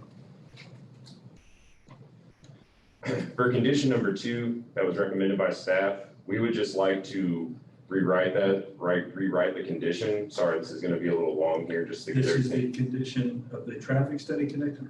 No, this is the city's proposed condition regarding the landscaping. Okay, gotcha. So we would just like to go ahead and describe what we're going to do in these areas and add that to the condition to make sure it's done, again, very similar to our thoughts on the home plan process.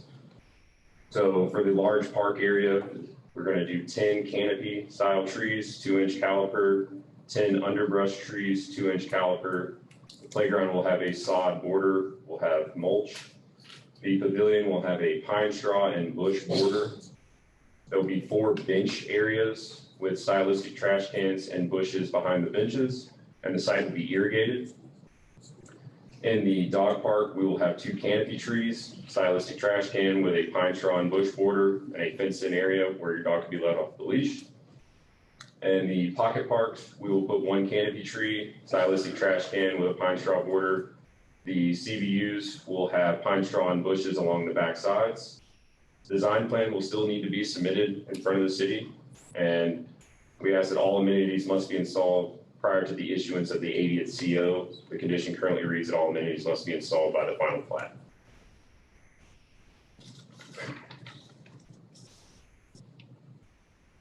Traffic is the #1 issue brought up by leading members of the community.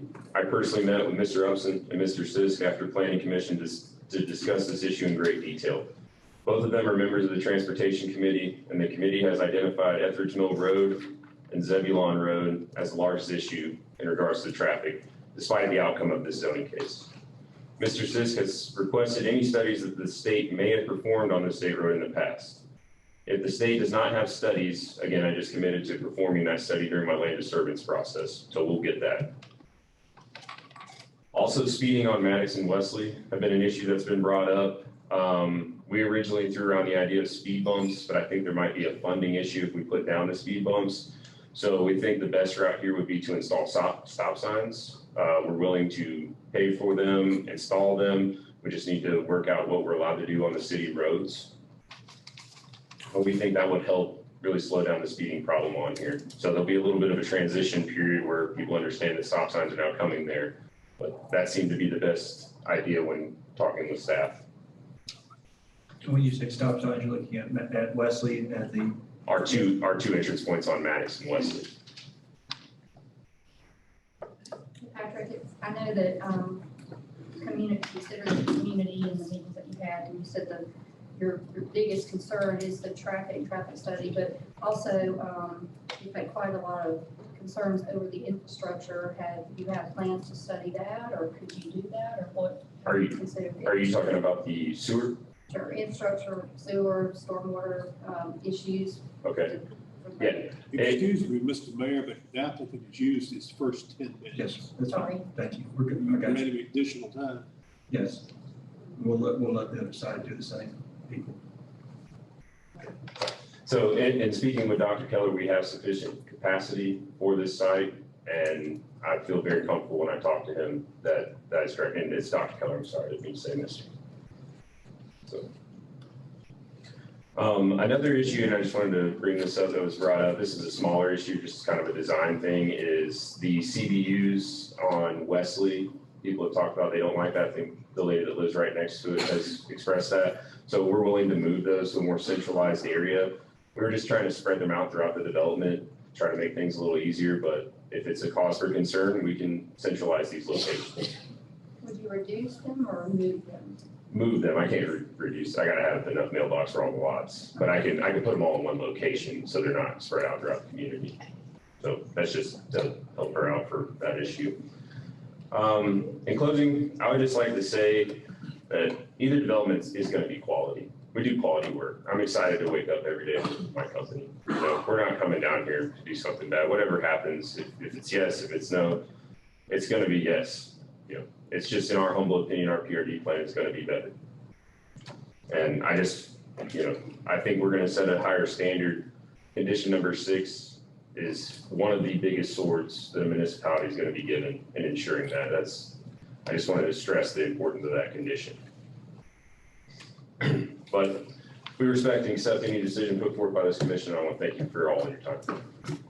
Thank you, Mr. Brooks. Do you have anybody else on your team that want to say anything at this time? I think right now we're okay. I'm sorry, you guys probably have some questions, but right now I think we're okay. Any other questions at this time? I do, well, Yes, ma'am. one question. The condition for pervious surfaces on the walking trail, So that's just saying that the walking trail will go through the woods, and that will be a natural state, and then when it connects to the sidewalk, it will obviously be paved in the sidewalk. okay, that's what I wanted to know, okay. Question? I didn't know if you're gonna put like something on it, or you're just gonna leave it. No, we'll just do the site work, make it nice, I don't know. Thank You you. know, I did have one more question. Sure. I'm sorry. So the 1, 2, 3, 4, 5, the 5 conditions that you just talked about. 4 new ones and 1 rewrite, yes, ma'am. Okay, is that enforceable? Does that go, Mr. Jacobs, back onto the proposal that you're submitting to the city, or how is that enforced in case you change your mind or you figure out through the studies you can't do any one of these things? I mean, how will we know? So in my experience, if an applicant proposes conditions, please correct me if I'm wrong, anyone here, they can be accepted by the council and be put on as I think there's 20 already. You would just be approving with the addition of these conditions that I have proposed because I'm consenting to them. So then they would be as enforceable as the original ones by staff. Any other questions of the board? All right. Thank you, Mr. Benton. Thank you. Mr. Mayor, the applicant used 14 minutes. Yes, ma'am. Okay. And I'm going to see if there's anybody that's in favor as well. So at this time, to continue the pro side in favor, is there anybody that would like to come before the board to make a position in favor of the application? Name and address for the record, please. Sharon King, 143 Cumberland Road. I had a whole thing written down here, but I think Mr. Brooks did such a great job covering it. I'm just going to hit some highlights. Number 18 on the restriction list that you were given absolutely means that Section 8 is not at all a possibility for this development. Also, the rental restriction that he spoke of that is upheld by the HOA is also upheld by court systems. So where it will not be the city that goes and manages that. If they was ever going to court, then they're usually upheld. So in closing, I just want to say this development gives options for all Griffin citizens. It creates housing opportunities for those who are ready for the next stage of home ownership, which would allow for starter homes to go back on the market. It returns this in turn gives renters opportunities to purchase starter homes, allowing the next generation of renters the opportunity to rent without creating more rental properties. It's a trickle-down effect and one that the community of Griffin needs. This is not low-income housing. This is not Section 8 housing. This is not a rental investment. This isn't a District 3 or a District 4 problem. This is a citywide solution. We say we are one Griffin. It's time to show that we are one Griffin by opening opportunities for all citizens in all stages of growth. Thank you. Thank you, Ms. King. Is there anybody else that would speak in favor of the proposal? Yes, ma'am. Sorry, y'all, You're so fine. much questions. It says neighborhood will be priced according to market, shall not have any subsidized restrictions. Who can give me a general idea at this point of what the market would sustain? We are estimating that single-story condos will start at $220,000. The 2-story condos will start at $240,000, and single-family homes will start at $270,000. Okay, thank you. Is there anybody else that'd like to speak in favor of the proposal? Okay, Mr. Webb, I'm showing 15 minutes. Does that sound about right? 17 minutes. 17 minutes, okay, perfect. Okay. We're going to go on the con side or against, or people that may have questions. So is there a spokesman or two that would like to come before the board? Please state your name and address for the record. Kirby Sisk, I live at 1217 Maple Drive. In general, I'm very encouraged by what I've heard from everyone that's working together on this project. I know the city staffs work very closely with the developer. The developer has reached out to us in this venue. I'm happy to see that. I think in distant past, we've had difficult times doing that. So I'm encouraged that we're working together now to kind of create something that we can be proud of. I think we still need to continue doing that. I think I'm encouraged by the covenants that we're adding to the zoning planning. I think we've got to see that traffic study to know what it tells us. We've got to see the infrastructure studies to know what they tell us. We've got to make sure that we make changes to the proposed plan, so we're voting on a plan that includes all these things in it. So I'm encouraged by all that. I think we can continue doing that. I think in its current state, though, I think we're still, I'm hearing a lot of feedback that we're not comfortable moving forward with it as it is.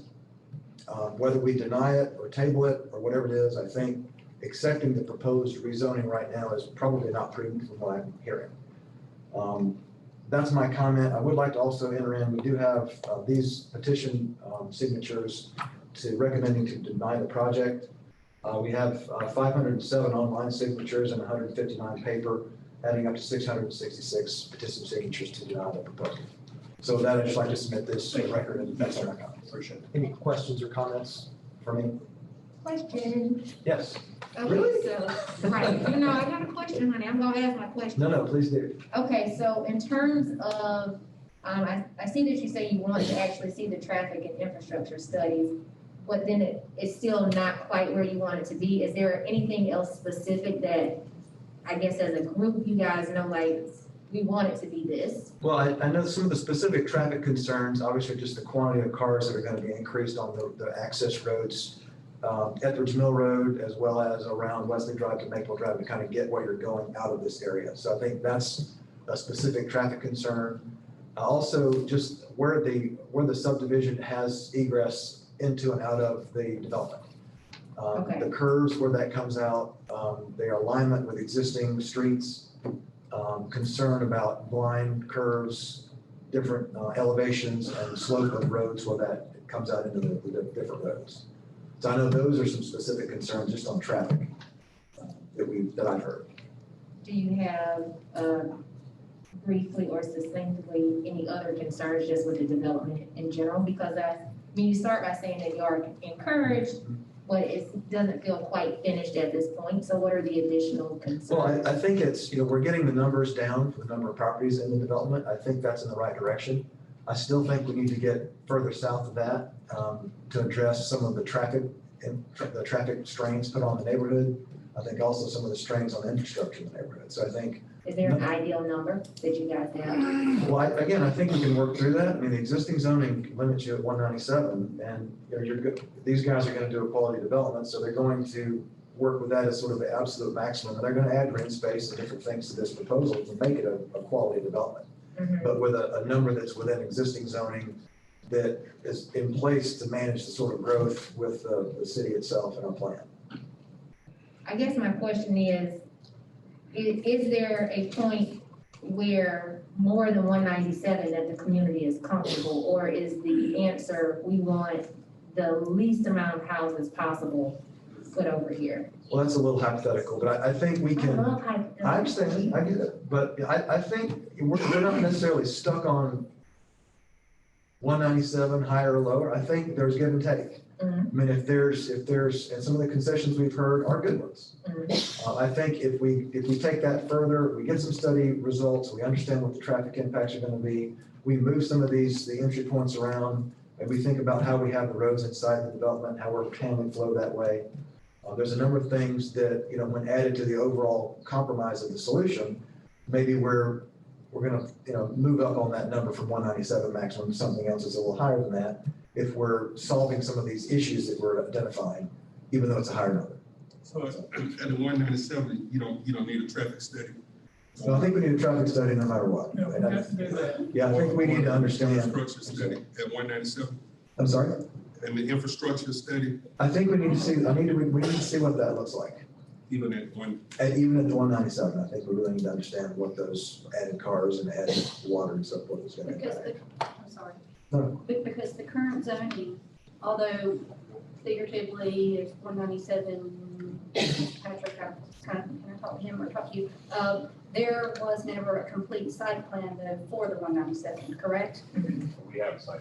You do that for the 197. We're sure you can do 197 or less or?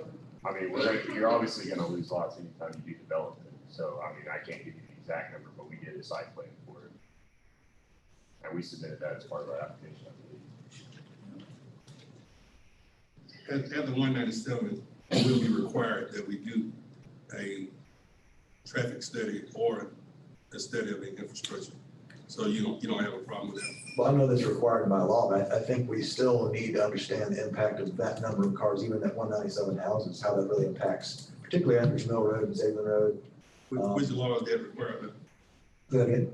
You say it's required? No, I don't think it's required. Oh, okay. I don't think it's required, but I think just the whole approach here is we're adding a lot of houses, whether it's 197, 250, 270, 280.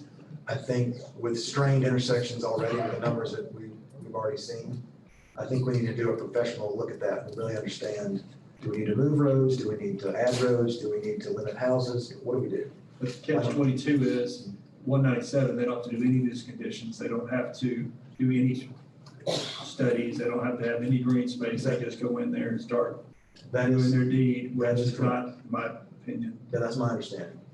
Correct. Versus figuring out where's there a balance between the community and the developer. Correct. That protects the city, that gets this added. Correct. That's my condition. If I ask the developer a question, am I taking their time or, I don't want to cheat anybody. This is how many questions you ask. I'm just going to ask one right now. My question is in terms of their concerns about where the actual ingress and egress points are. Is that something that you guys at this point can negotiate or is it locked in with your concept? So I was actually gonna say that when I came back up here. Oh, okay, well, honey, save your time then. You can come back in a minute. Anything else, Mr. Sisk? No, sir, that's all I have. Next speaker against our con, Mr. Upson. Name and address for the record, please. Brian Upson, 653 Laura Drive. Thank y'all for allowing this public comment section. I think it's important to hear from the folks that are directly impacted by this, and we'll live with this for their lives. I commend the representatives of GeoSam for their work to try to talk to the public, to try to inform the public what's going on. They've had 2 public meetings, and I've had numerous meetings with them personally to discuss my concerns.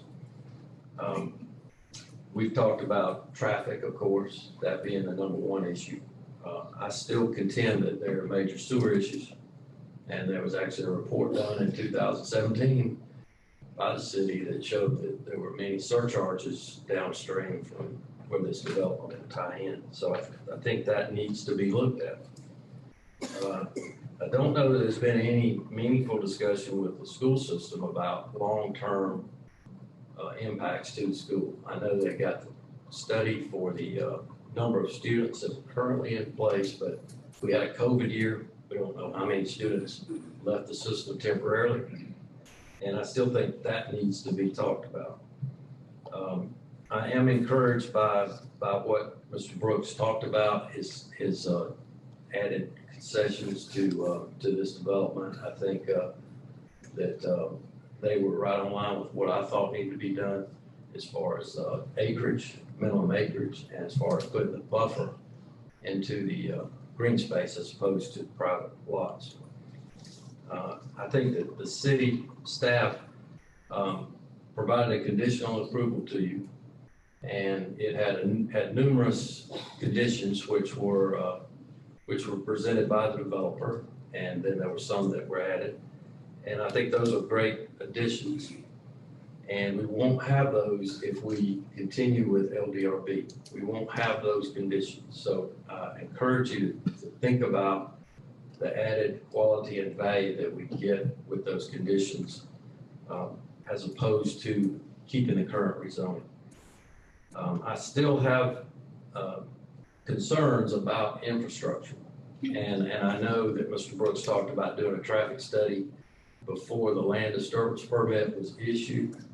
I just question if we do it at that point, what are we going to be able to do if we find major problems And then we've already approved this, and now we don't have any way to go backwards to say, all right, we've got major problems. How are we going to address those problems? Are they going to fall on taxpayers in Griffin? Is the developer going to help pay for those? What is the impacts of this study going to do after this approval? So how are we going to structure this vote so that we can make sure that there's something after the study, that we have some teeth after the study to deal with these issues? Same with the sewer. We need to look at that. We need to understand what these number of houses will impact. You saw evidence of Mr. Sullivan's problems that are ongoing. And so what will this do as we add these houses downstream? I think that I am encouraged by, as Mr. Sis says, I'm very encouraged with this, and I'm, Ms. Flowers, I'm going to throw a number out that I personally have, because I think that's what you're looking for. And it's very simple. They ask for 283. They can legally get almost 200. That's 83 different. Split the difference. Okay. That's the only thing logically I know to do, and they're asking for 250. I'm saying that if this is reduced to 240, that reduces the number of houses significantly from the original plan. We keep the condos the same number, but reduce the homes down significantly, which hopefully reduces the traffic, because we think possibly that the condos are going to be for empty nesters or widowers, people that don't create as much traffic. The homes are going to create more traffic because of families. So I'm not representing the community by saying that number. I'm just giving y'all some benchmark of what I'm logically trying to come up with to make this project work and keep those conditions. Because if we turn this down, then we lose all the conditions that have been implemented. And I think the community needs those conditions to ensure that we have a quality development. If we continue with the LDRP, we're going to have possibly what we have right now in Coldwater Creek. There's no restrictions on them. They don't have to do any more than the code says right now. So I know you have a dilemma. I know you've been talked to many, many times about this project, and I appreciate you listening. I'm about worn out talking about it myself. So whatever decision you make, think about the big picture. Think about all the indirect problems that can occur and how we can put some teeth. And if the developer is creating issues, we need teeth in how he's going to resolve those issues rather than it being on the burden of the taxpayer. So thank y'all.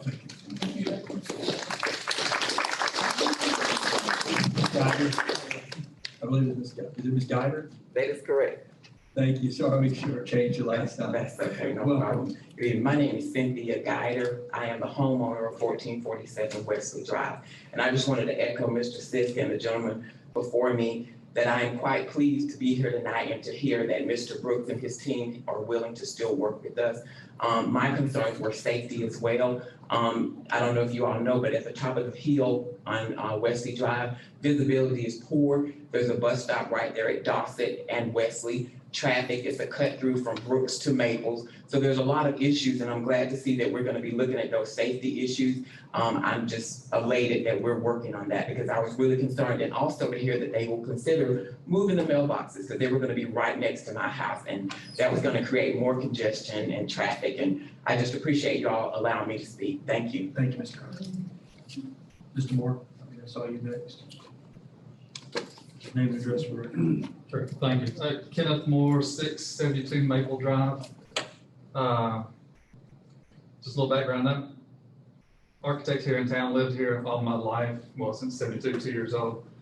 I've been practicing architecture about 30 years or so. So my concern is more on the design of the houses, what's proposed, and actually some of these conditions, and just have some things I'd like to talk to you about concerning these conditions. One, as an architect, I get a little squeamish when the city starts putting stipulations on design. So, just go through a few of them and like some clarification and get my opinion on some. Stone columns at each entrance to the community stating the name. That's tough to do. You want to kind of keep it in style of the development. If brick's a major element in the community and development, then why can't they be brick when you're stipulating their stone columns? Is it natural stone? Is it cultural stone? Artificial stone? What type of stone is it? Is it aesthetic stone that looks like stone and it's plastic? No. Questions there. Number 8, minimum front setback must meet or exceed 35 feet. No two lots directly next to each other can have the same front setback. So is one 35 feet and another's 36? Is that enough, or is it 40? Is it 35 and a half? 35 and a half and 35 is not the same. So there may need to be some clarification there on what the setbacks are there. Overhangs required. I think we all have an idea. Is it a 6-inch overhang? Is it a 2-foot overhang? 1-foot overhang? What does that mean? And in the design, when the city puts stipulations on, architecture design, that's getting questionable. 100% of the homes must have 3-foot water table on the front side of the home. And Mr. Mayor, you kind of mentioned this. I'd like to talk about that one just a little bit more. Water table comes from, typically it was a change of material from foundation to the main part of the home. In older homes, say South 6th Street where I used to live, you pretty much have a brick foundation and then it changes to wood siding above that. Well, that water table is typically at the floor line. It distinguishes between materials that are accepted to get wet versus materials that aren't. That's where the term water table comes from. So that's done typically at the floor line. When you stipulate a 3-foot water table on the front side of the home, so I don't know if they're proposing homes with crawl spaces or slab on grade homes. If it's a slab on grade and you have a 3-foot water table, it's a fake line of different material on the front of the building, front of the house, and you're stipulating that 100% of the homes. So as you go down this street, they're all going to have a 3-foot different material on the front of all these houses. That's trying to accomplish something that's not the intent. The intent of the water table is more for a crawl space home. Issues with slab on grades, which is what the phase 2, I can't recall what phase 1 Coldwater Creek is. Phase 2 slab on grade homes, such that for the width of the house, it's the same grade across the house. So as a natural grade slopes due to the development, you have one house that's at this elevation, and then when you move over to the next lot, the other house may drop down 2, 3, 4 feet, whatever it is. So the change in grade happens between the houses, which has issues in storms, runoff, water runs right, typically that slab on grade maybe 4 or 6 inches above the grade, so that water's running right into the next house. You have issues with there. I would recommend, if you want a water table look, you look at actual crawl space design, which allows the grade to slope across the width of the house, alleviating some water issues there, and gives you the look of the water table. Also, water tables, I would recommend and suggest that it extend around the perimeter of the house, not just on the front. Let that material continue around all sides of the house, as well as I'm not familiar with regulations from the city of Griffin as far as the looks of materials on the house, but I would recommend for this development that they consider the same material around all 4 sides or around the full perimeter of the house, not just a different material in front. Only last thing I'll leave, I've got some concerns, and this may be more discussion at a later date, on the requirement on all homes to have a 2-car garage, except for single-story condos may have a 1-car garage. Stipulations such as where you're requiring garages, I know this comes from your zoning requirements, what that does tends to hurt you. Second phase of Coldwater Creek required a 2-car garage. Well, we all know the 2-car garage almost never houses cars. The door stays down, it becomes a bedroom, it becomes something else. The cars sit out in front of the garage door. A 2-car garage, basically builders, they'll go ahead and make the driveway 20 foot wide. So now you have a wide, and they put it on the front of the house, so you have a wide driveway going to the front of the house with a garage door and cars sitting out in the driveway. I know the intent is to get cars off the street and put them in the house, but you can't require them to park inside the garage, so they park outside. So some of those things hurt you sometimes in requiring a 2-car garage that gets stuck on the front as opposed to a detached garage or something around the side, other means of accomplishing the desire. So those are some things that are stipulations there that I would hope that there'd be further talk and trying to really accomplish what you're setting out to do. So thank you again for your time. Thank you. Showing that the opponents go over about 2 minutes. So we've, the opponents have passed the 17-minute mark. Is there anybody that has something that hasn't been mentioned already that needs to bring something to point? If you please come forward.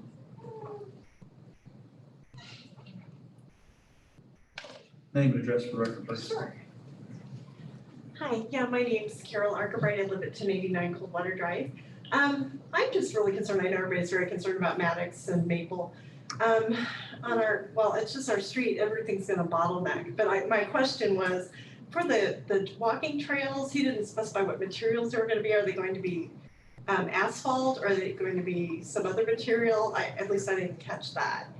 And that's gonna be a maintenance issue, and is the HOA going to cover all those maintenance issues, or ultimately is the city going to be paying for maintenance? Because trails get expensive.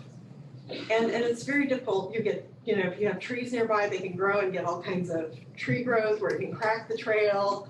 There's just a lot of issues. I used to live in Peachtree City, and the city was always repairing things, and it got expensive. So, I think that needs to be considered. And I totally agree with him on the garages. They're too small. I mean, unless you have 2 sedans, you can't get 2 cars in there. So, okay, thank you. Thank you for sharing. Again, trying to wrap it up. Is there anybody that needs to bring something? Please come forward. Yes, sir. You and the gentleman. Patrick will give you time to respond back. George Kirby, 1490 Wesley Drive.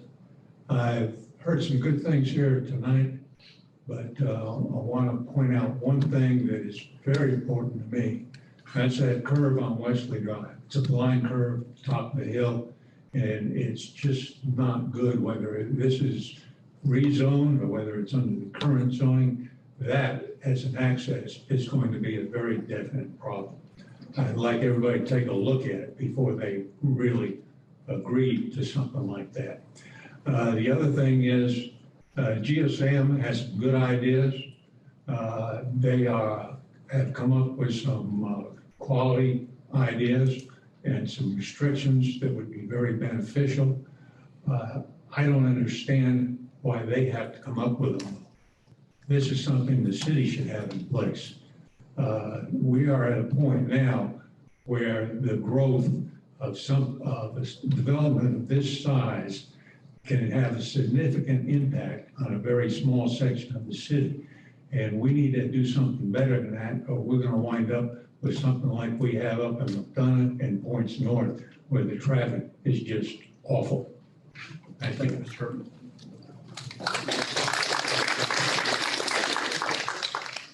Again, trying to move through this. Is there anybody else with another point of issue? Yes, please, sir.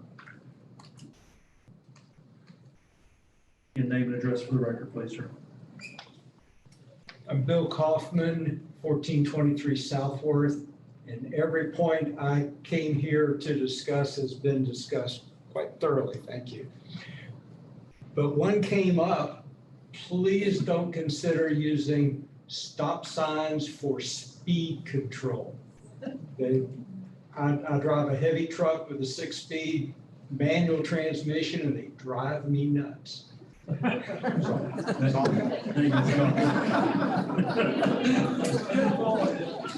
whoever lives by that stop sign hears all the brakes and everything 24/7.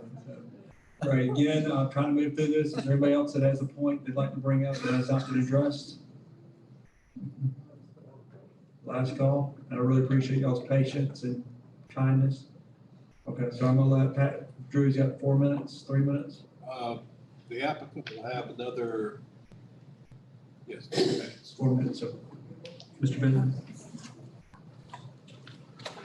So just wanted to answer your question that you're asking about the access points. The access points for the property have always been there. Those are going to be the access points anyway. The only other potential would be to go out to Maple, but that's not economically feasible to cross all the wetlands and floodplains to do that. So they are. In regards to the traffic study, when I spoke with Mr. Upson, again, I mentioned it kind of in my speech here, is, they asked the DOT if they had done any studies.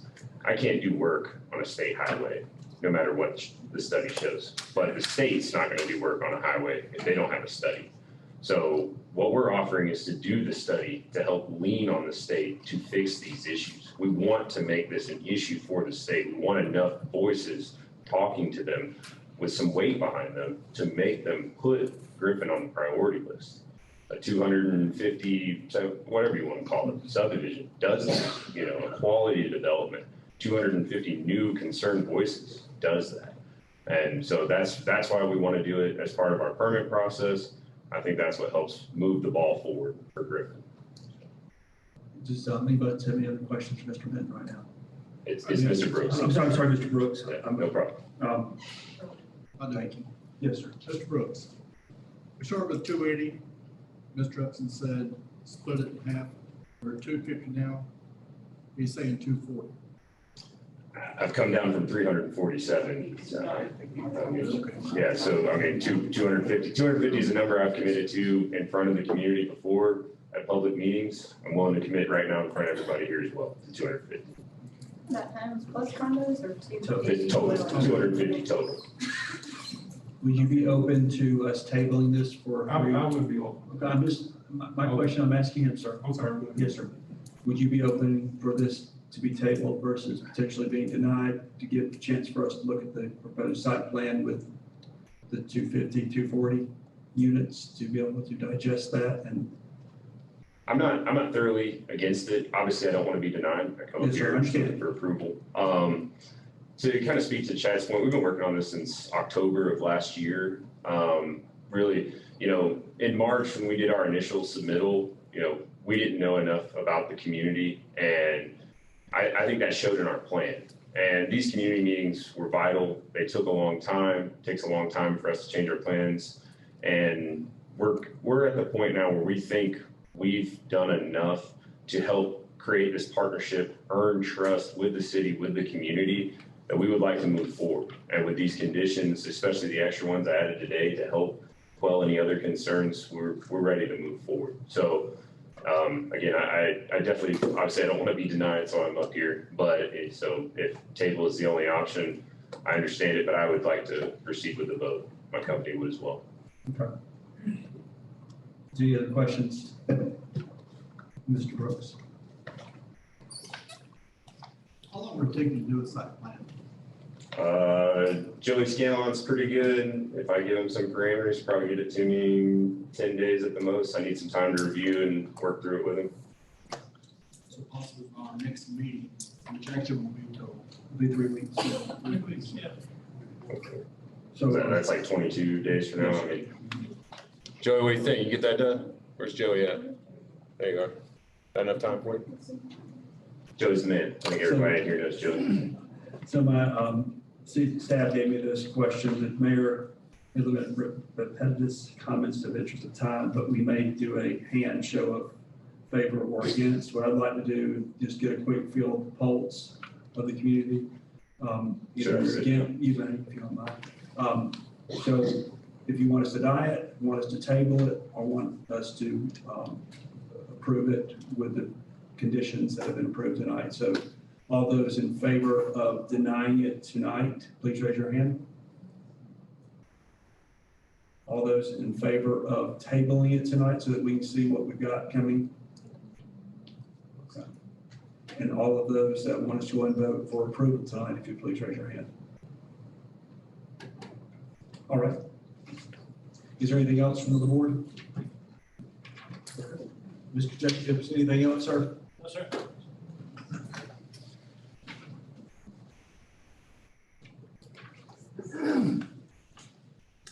Too many pieces of paper. All right, moving out of public hearing. Moving into the consent agenda, we have items 10 through 14. Do we have an motion to approve the consent agenda? Mr. Tinsley with a motion, Mrs. Murray with a second on items 10 through 14. All in favor, please signal by raise your hand. 7-0. Moving into regular agenda, consider minutes of the City of Griffin Board of Commissioners workshop meeting on June 22nd. Mrs. Murray and Ms. Ward, from my understanding, were absent. All in, do we have a motion to approve the minutes? Mr. Tinsley with the motion, Mr. Brock with a second. All in favor, please signal by saying aye or raise your hand. 5-2 with Ms. Murray, Ms. Ward abstaining. Item 16, consider a request for a special use permit to allow a place of assembly in the central business district for property located at 424 West Taylor Street, and there was a couple of conditions.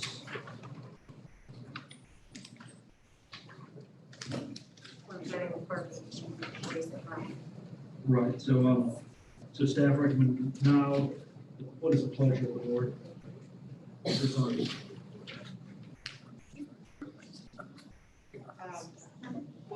What? Number 16, place of adopt assembly. staff recommendation. Motion to approve. Ms. Ward made a motion to approve. You're making a motion to deny? Yeah. Okay, so you're making a motion to approve, Ms. Ward. You have a motion from denial from Mr. No, she got a motion to approve. Okay. Do we have a second on that motion to approve? I'll second. Second from Mr. Brock. And if, discussion, if we can put condition on that the two lots are merged, is that? Is that good to go with you, Mrs. Ward? Okay. Is there any other conditions that we need to look at? We have a motion and a second to approve the request to special allow place of assembly in the central business district. All in favor, signal by raising your hand. All against, like sign. We have a 5-2 vote with Mr. McCord and Mrs. Flowers voting against. Item 17, consider request to rezone property located at 430 Country Club Drive, consisting of 18.8 acres of 230.66 acres from low density residential to planned residential development. And we have, the condition is. I make a motion to approve the conditions.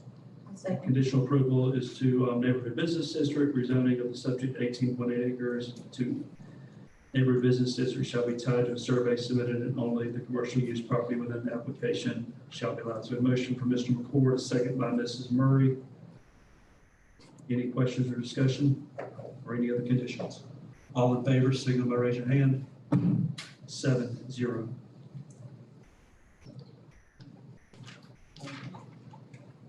We'll take 18 through 20. Give me 1 second.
Thank you for your patience. Just get some clarification.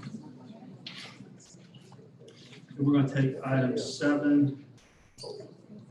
18, 19, and 20 for the rezoning application. What is the pleasure of the board? Chairman, I'd like to postpone it until for 3 weeks till we meet again. We put that specifically just to analyze the site, to look at the site study. Program and also the traffic program. Well, Mr. Whalen thinks, correct, it could be. Can I say one thing? Yes, sir. I won't be able to get a traffic study done. Yeah, I understand. Okay. Look at the site plan and the layout. The site plan, yes. Well, how long for the traffic plan? It could take months. Yeah. Maybe 6 or a lot. So that's why I want to do it during the land disturbance permit process. Okay, I'll take Make a motion to table with the 3 weeks to give us an opportunity to look at the site plan. Yes. We got a motion, we have a second by Mr. Tinsley. Do we have any discussion from the board? Okay, so we're making a motion to table this decision on these three agenda items for up to 3 weeks for us to have an opportunity to look at the layout site plan. All in favor of that, please signal by raise your hand. All against, like sign. 4-3 with Ms. Ward, McCord, and Flowers voting against.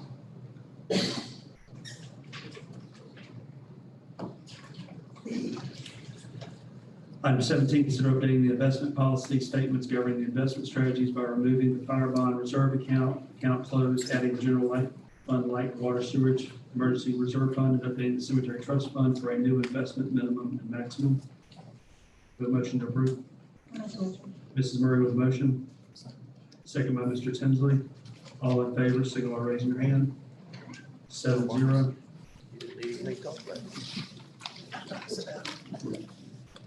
22, consider the purchase of 4 2021 Ford Interceptors at $33,300 each and one F-150 special service vehicle at $33,875 by Brandon Motor Company. We have a motion from Mr. Brock.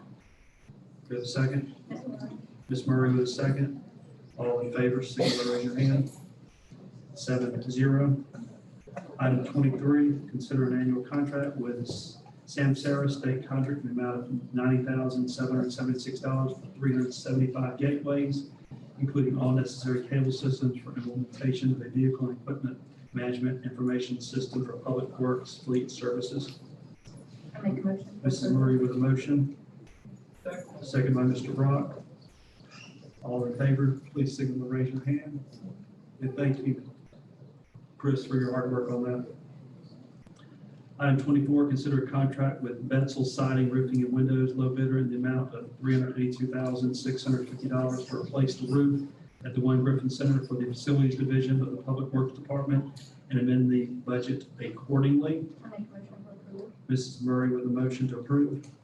We have a second. Second. Mr. Brock with a second. Another question.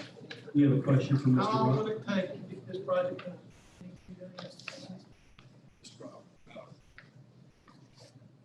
If y'all will give staff a second to come out, I have them all sit back there, so I don't bring everybody in here. So That should be enough. a second to come out, please. To answer your question, Ms. Brock, good evening, board. They are prepared to move as soon as we. Yes. Any other questions? All in favor, please signal by raise your hand. 7-0. Item 25 is consider contract for the repair and replacement of stormwater cross drains to McElroy Equipment LLC, low bidder in the amount of $1,999,438.40 for the stormwater department. We have a motion to approve. I make a motion. Mrs. Murray with a motion. We have a second. Second by Mr. Tinsley. All in favor, please signal by raising your hand. 7-0. Item 26, consider a memorandum of agreement between the City of Griffin and the Georgia Department of Transportation for the city to install roadway lighting on State Route 16 north of Cape Bolton Parkway from south of Hamilton Boulevard to Gate Ridge Road. So, motion from Mr. Tinsley. We have a second. By Mr. Brock, is a second. All in favor, please signal by raising your hand. 7-0. Item 27 is consider a power purchase contract with YAG to acquire an entitlement share of solar power to provide renewable energy to Walmart and other subscribing retail customers, the PCC resolution. Consider a second resolution establishing renewable energy customer tariff number 1B, approving the form of customer service agreement, and C, updating standard utility service terms used by the city's electric department. Make a motion for approval. Mrs. Murray with a motion. Do we have a second? Second by Mr. Tinsley. All in favor, please signal by raise your hand. 7-0. Item 28 is consider on first reading of the ordinance amending Article 3 excise tax on short-term rentals of rooms, lodging, and accommodations of Chapter 82 taxation of the Code of Griffin, Georgia, in order to administer collection and remittance of the tax from marketplace facilitators of short-term rental housing as provided by House Bill 317, 2021 General Session of the Georgia General Assembly. I make a motion for approval. Mrs. Murray with a motion. Yes. Ms. Flowers, you say second? I do, but I got a question. Okay, Flowers with a second and a question. Go ahead. Is this like Airbnb? Yes. Okay, I just want to make sure. All right. Airbnb, Verbo, I think there's one or two other companies that do the same thing. Okay. And just to clarify, there have been some questions about this recently. This is just in order for us to be able to collect the tax from this. This does not regulate them any further than that. We're looking at that now and do expect to have some updated regulations in regards to this chapter in the next month or so. From This is us just for independently or from the state with the updated? State is working on a model ordinance. I don't think we have that yet, but we're having some issues. So we're either going to come up with our own or get them to do something. And I think we're going to learn some more about that at GMA this week. Jessica, does that also include inspection for those? Correct. Yes. Well, I'm not sure if we're going to make that proposal, but that's what we're looking at, yes. Okay. Call for the question. All in favor, please signal by raise your hand. 7-0.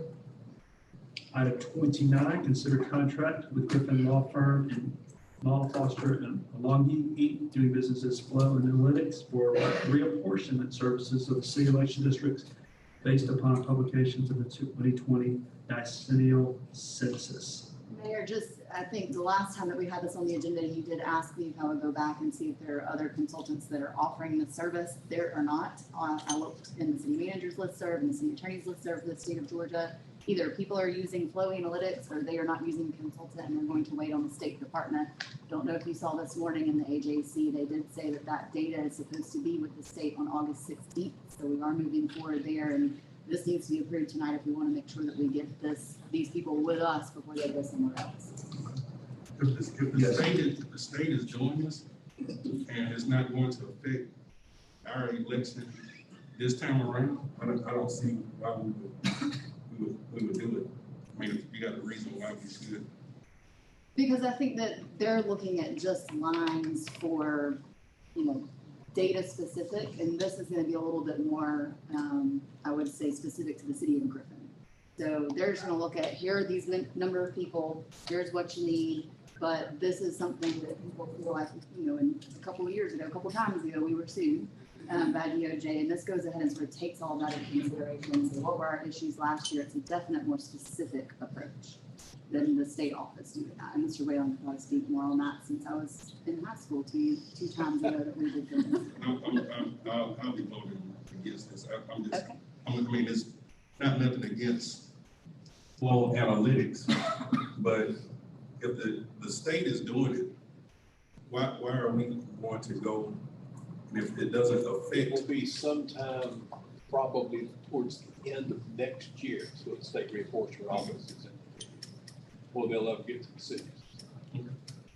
So we this is something we should do as soon as we have the census data available. And we're gonna have to at some point run elections under the new system. So, Do we have a motion to I approve? got a question now, but don't get me. Can we go get the motion in a second? Do we have a motion to approve? I have a motion. Mrs. Murray with a motion. Do we have a second? Trim and Tinsley with a second. Wait, Mrs. Flowers. Okay, yeah, I'm so tired of asking questions. Are there lingering, DOJ concerns from the last one that we have to be mindful of going into this, or is it just kind of preemptive? Well, the law has been that the census was supposed to have been released by April this year.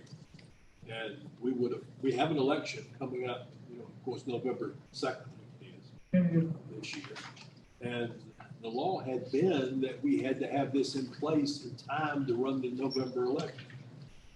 The problem is the Census Bureau, because of the COVID pandemic, was delayed in getting the census results together, and that's what's supposed to be gonna come out about the middle of August. So we were given by the legislature, they gave us basically a 2-year window to have it in place by our elections in 2023. And I think that set of elections it's only gonna be good for 8 years rather than the normal 10 years that we have these electoral plans in place. But there could be, special elections in between there, some of y'all decide to move out of your district or whatnot. And we need this new system in place basically to meet the constitutional requirement of one man, one vote, and balance these districts. What's early 2022, like first quarter, first half? That's when they said they're gonna complete it. Well, we're gonna have to run the 2021 election under the current plan. And that could be subject to a Section 2 challenge under the Voter Rights Act. Okay, that's all I got. I'm tired of asking. Voting for this tonight won't cure us of a challenge on the voting age. But if we hire these folks tonight, would that have any effect on this election at all? Getting a new plan in place as quickly as possible.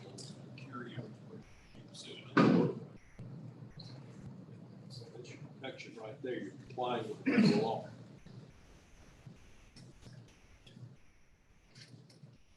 Any other questions or comments? All in favor, please say and raise your hand. All against, like sign. Got a 4-2, and Mr. Brock is a yes. Right back when he did his hand up. All right. And the against were Mrs. Ward and Mr. Ward.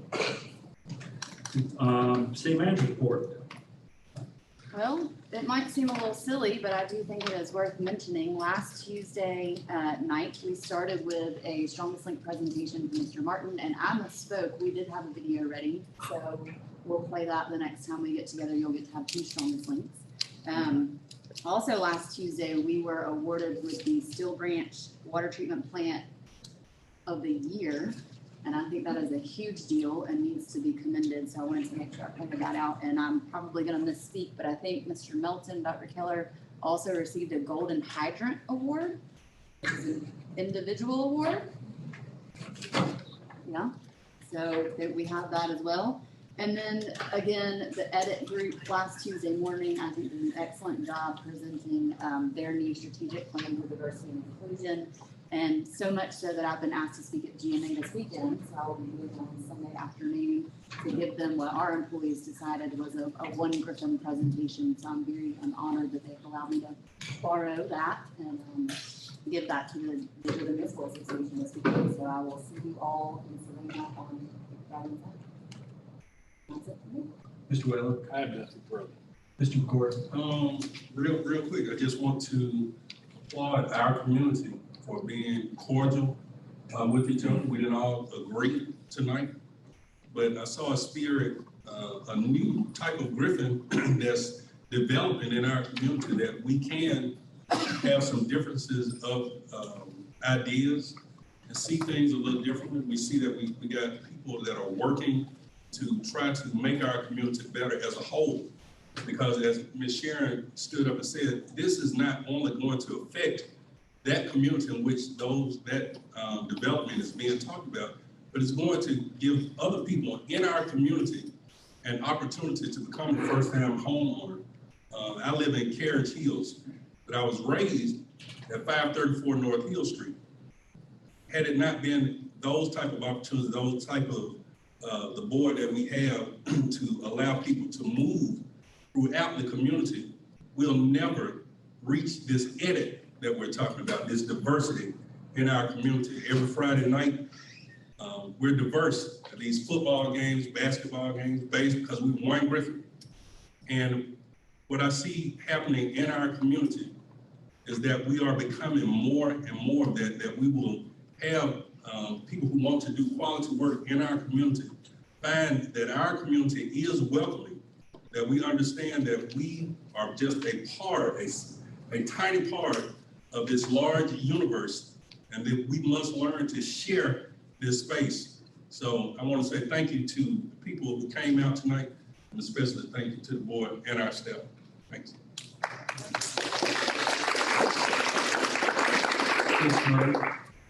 Just to reiterate what Mr. McCord said, you know, here again, we moving Griffin forward, we want to be on that cutting edge of new development.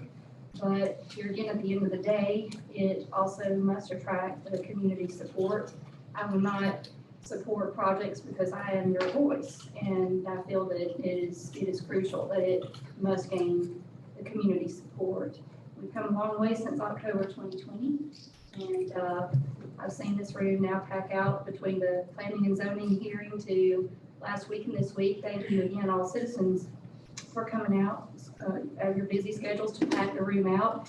The concerns have been overwhelming, the emails, the phone calls, and I appreciate everybody reaching out to all of us as a board. I appreciate, again, Geotab, your willingness to try to meet those community concerns. I think we've come a long way. And then again, tonight, just based on the community concerns and the support, I was probably not ready to support a project just yet. And I'm pleased the additional concerns or the additionals that you brought out that we're going to look at during the next few weeks. And here again, I appreciate what Brian, Mr. Sisk, we have engineers that live in the community, we have attorneys, and just, it doesn't matter what your background is, that I appreciate everything and all the concerns that each and every one of you have, and I have taken those to heart the best way, and I will consider those again for the next time. Thank you. Ms. Flowers. No comment. Mrs. Ward. I'm done with that. I want to just say that I know that we need housing. We're in dire need of housing. But I guess the dilemma for me right now is thinking about a few years ago, there was a proposal to do some redevelopment off Johnson Pool Road, which is in District 1. And the people that were making the proposal were local, some of them were local people that would have been investing. And at that time, the board that we had could not come up with a way to rezone the property, keep it from doing it. So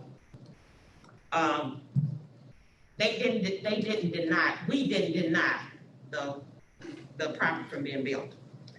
Johnson Pool Road is about maybe from this corner on Hill Street to this corner on 6th Street. It's maybe one side. It was a really, really nice development. The homes there were mostly brick. The street had been, because the people there, they deeded the street, it was a private street. They deeded it over to the city so they could get city services. And what happened there is now, just recently, there have been at least 100 units put in that development.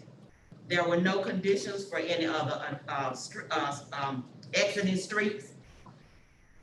This is 100 that's been built recently. There was probably about 50 more already, so I'm gonna say maybe about 150 in that little street. There's creeks on both sides, so there's no other way to exit out.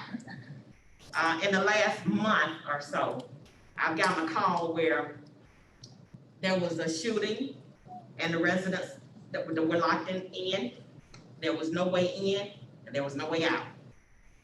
There was another incident where there was a gas break. The residents were locked in. They couldn't, the ones that were out on this little bit of street, they couldn't get in and they couldn't get out. And I don't know, at this point, it's up to the city to pay to rectify what has happened. Okay, so what I'm hearing is, you know, these gentlemen have made, they're talking about streets, openings. What I hear is something that for myself, for what's in my district, I could really appreciate.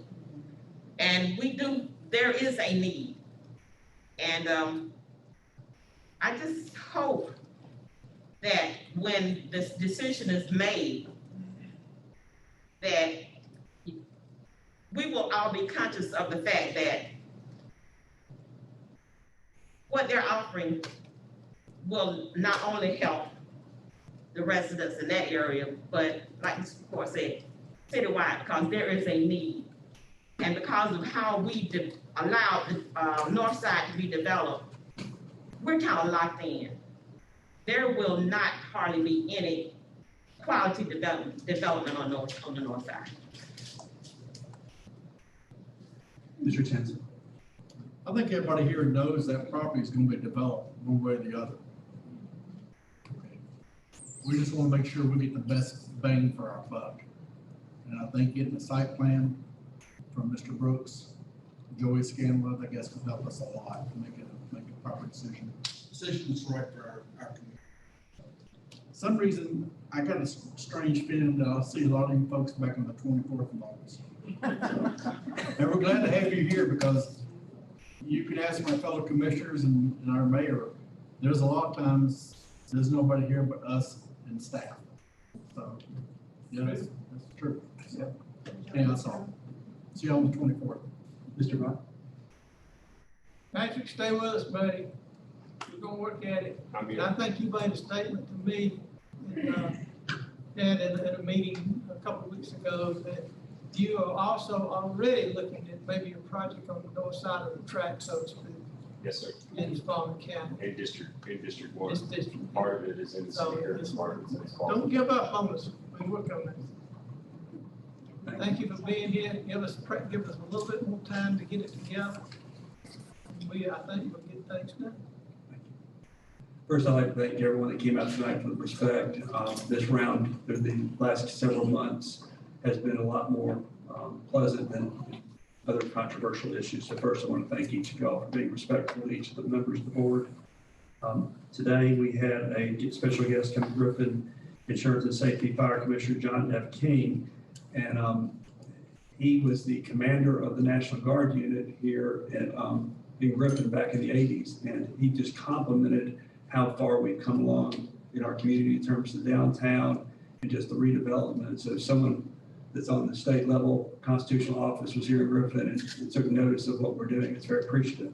On a personal note, my baby boy is getting off the plane right now. He just finished advanced camp at Fort Knox, Kentucky after 37 days. He was earned the Recondo Award for achievement in terms of all the different skill sets. And so we're 9 months away from him being a second lieutenant. So I'm not at the airport. I'm here with y'all tonight, but just wanted to give a shout out to my baby boy, John Marshall Berg, for what he did. So with that being said,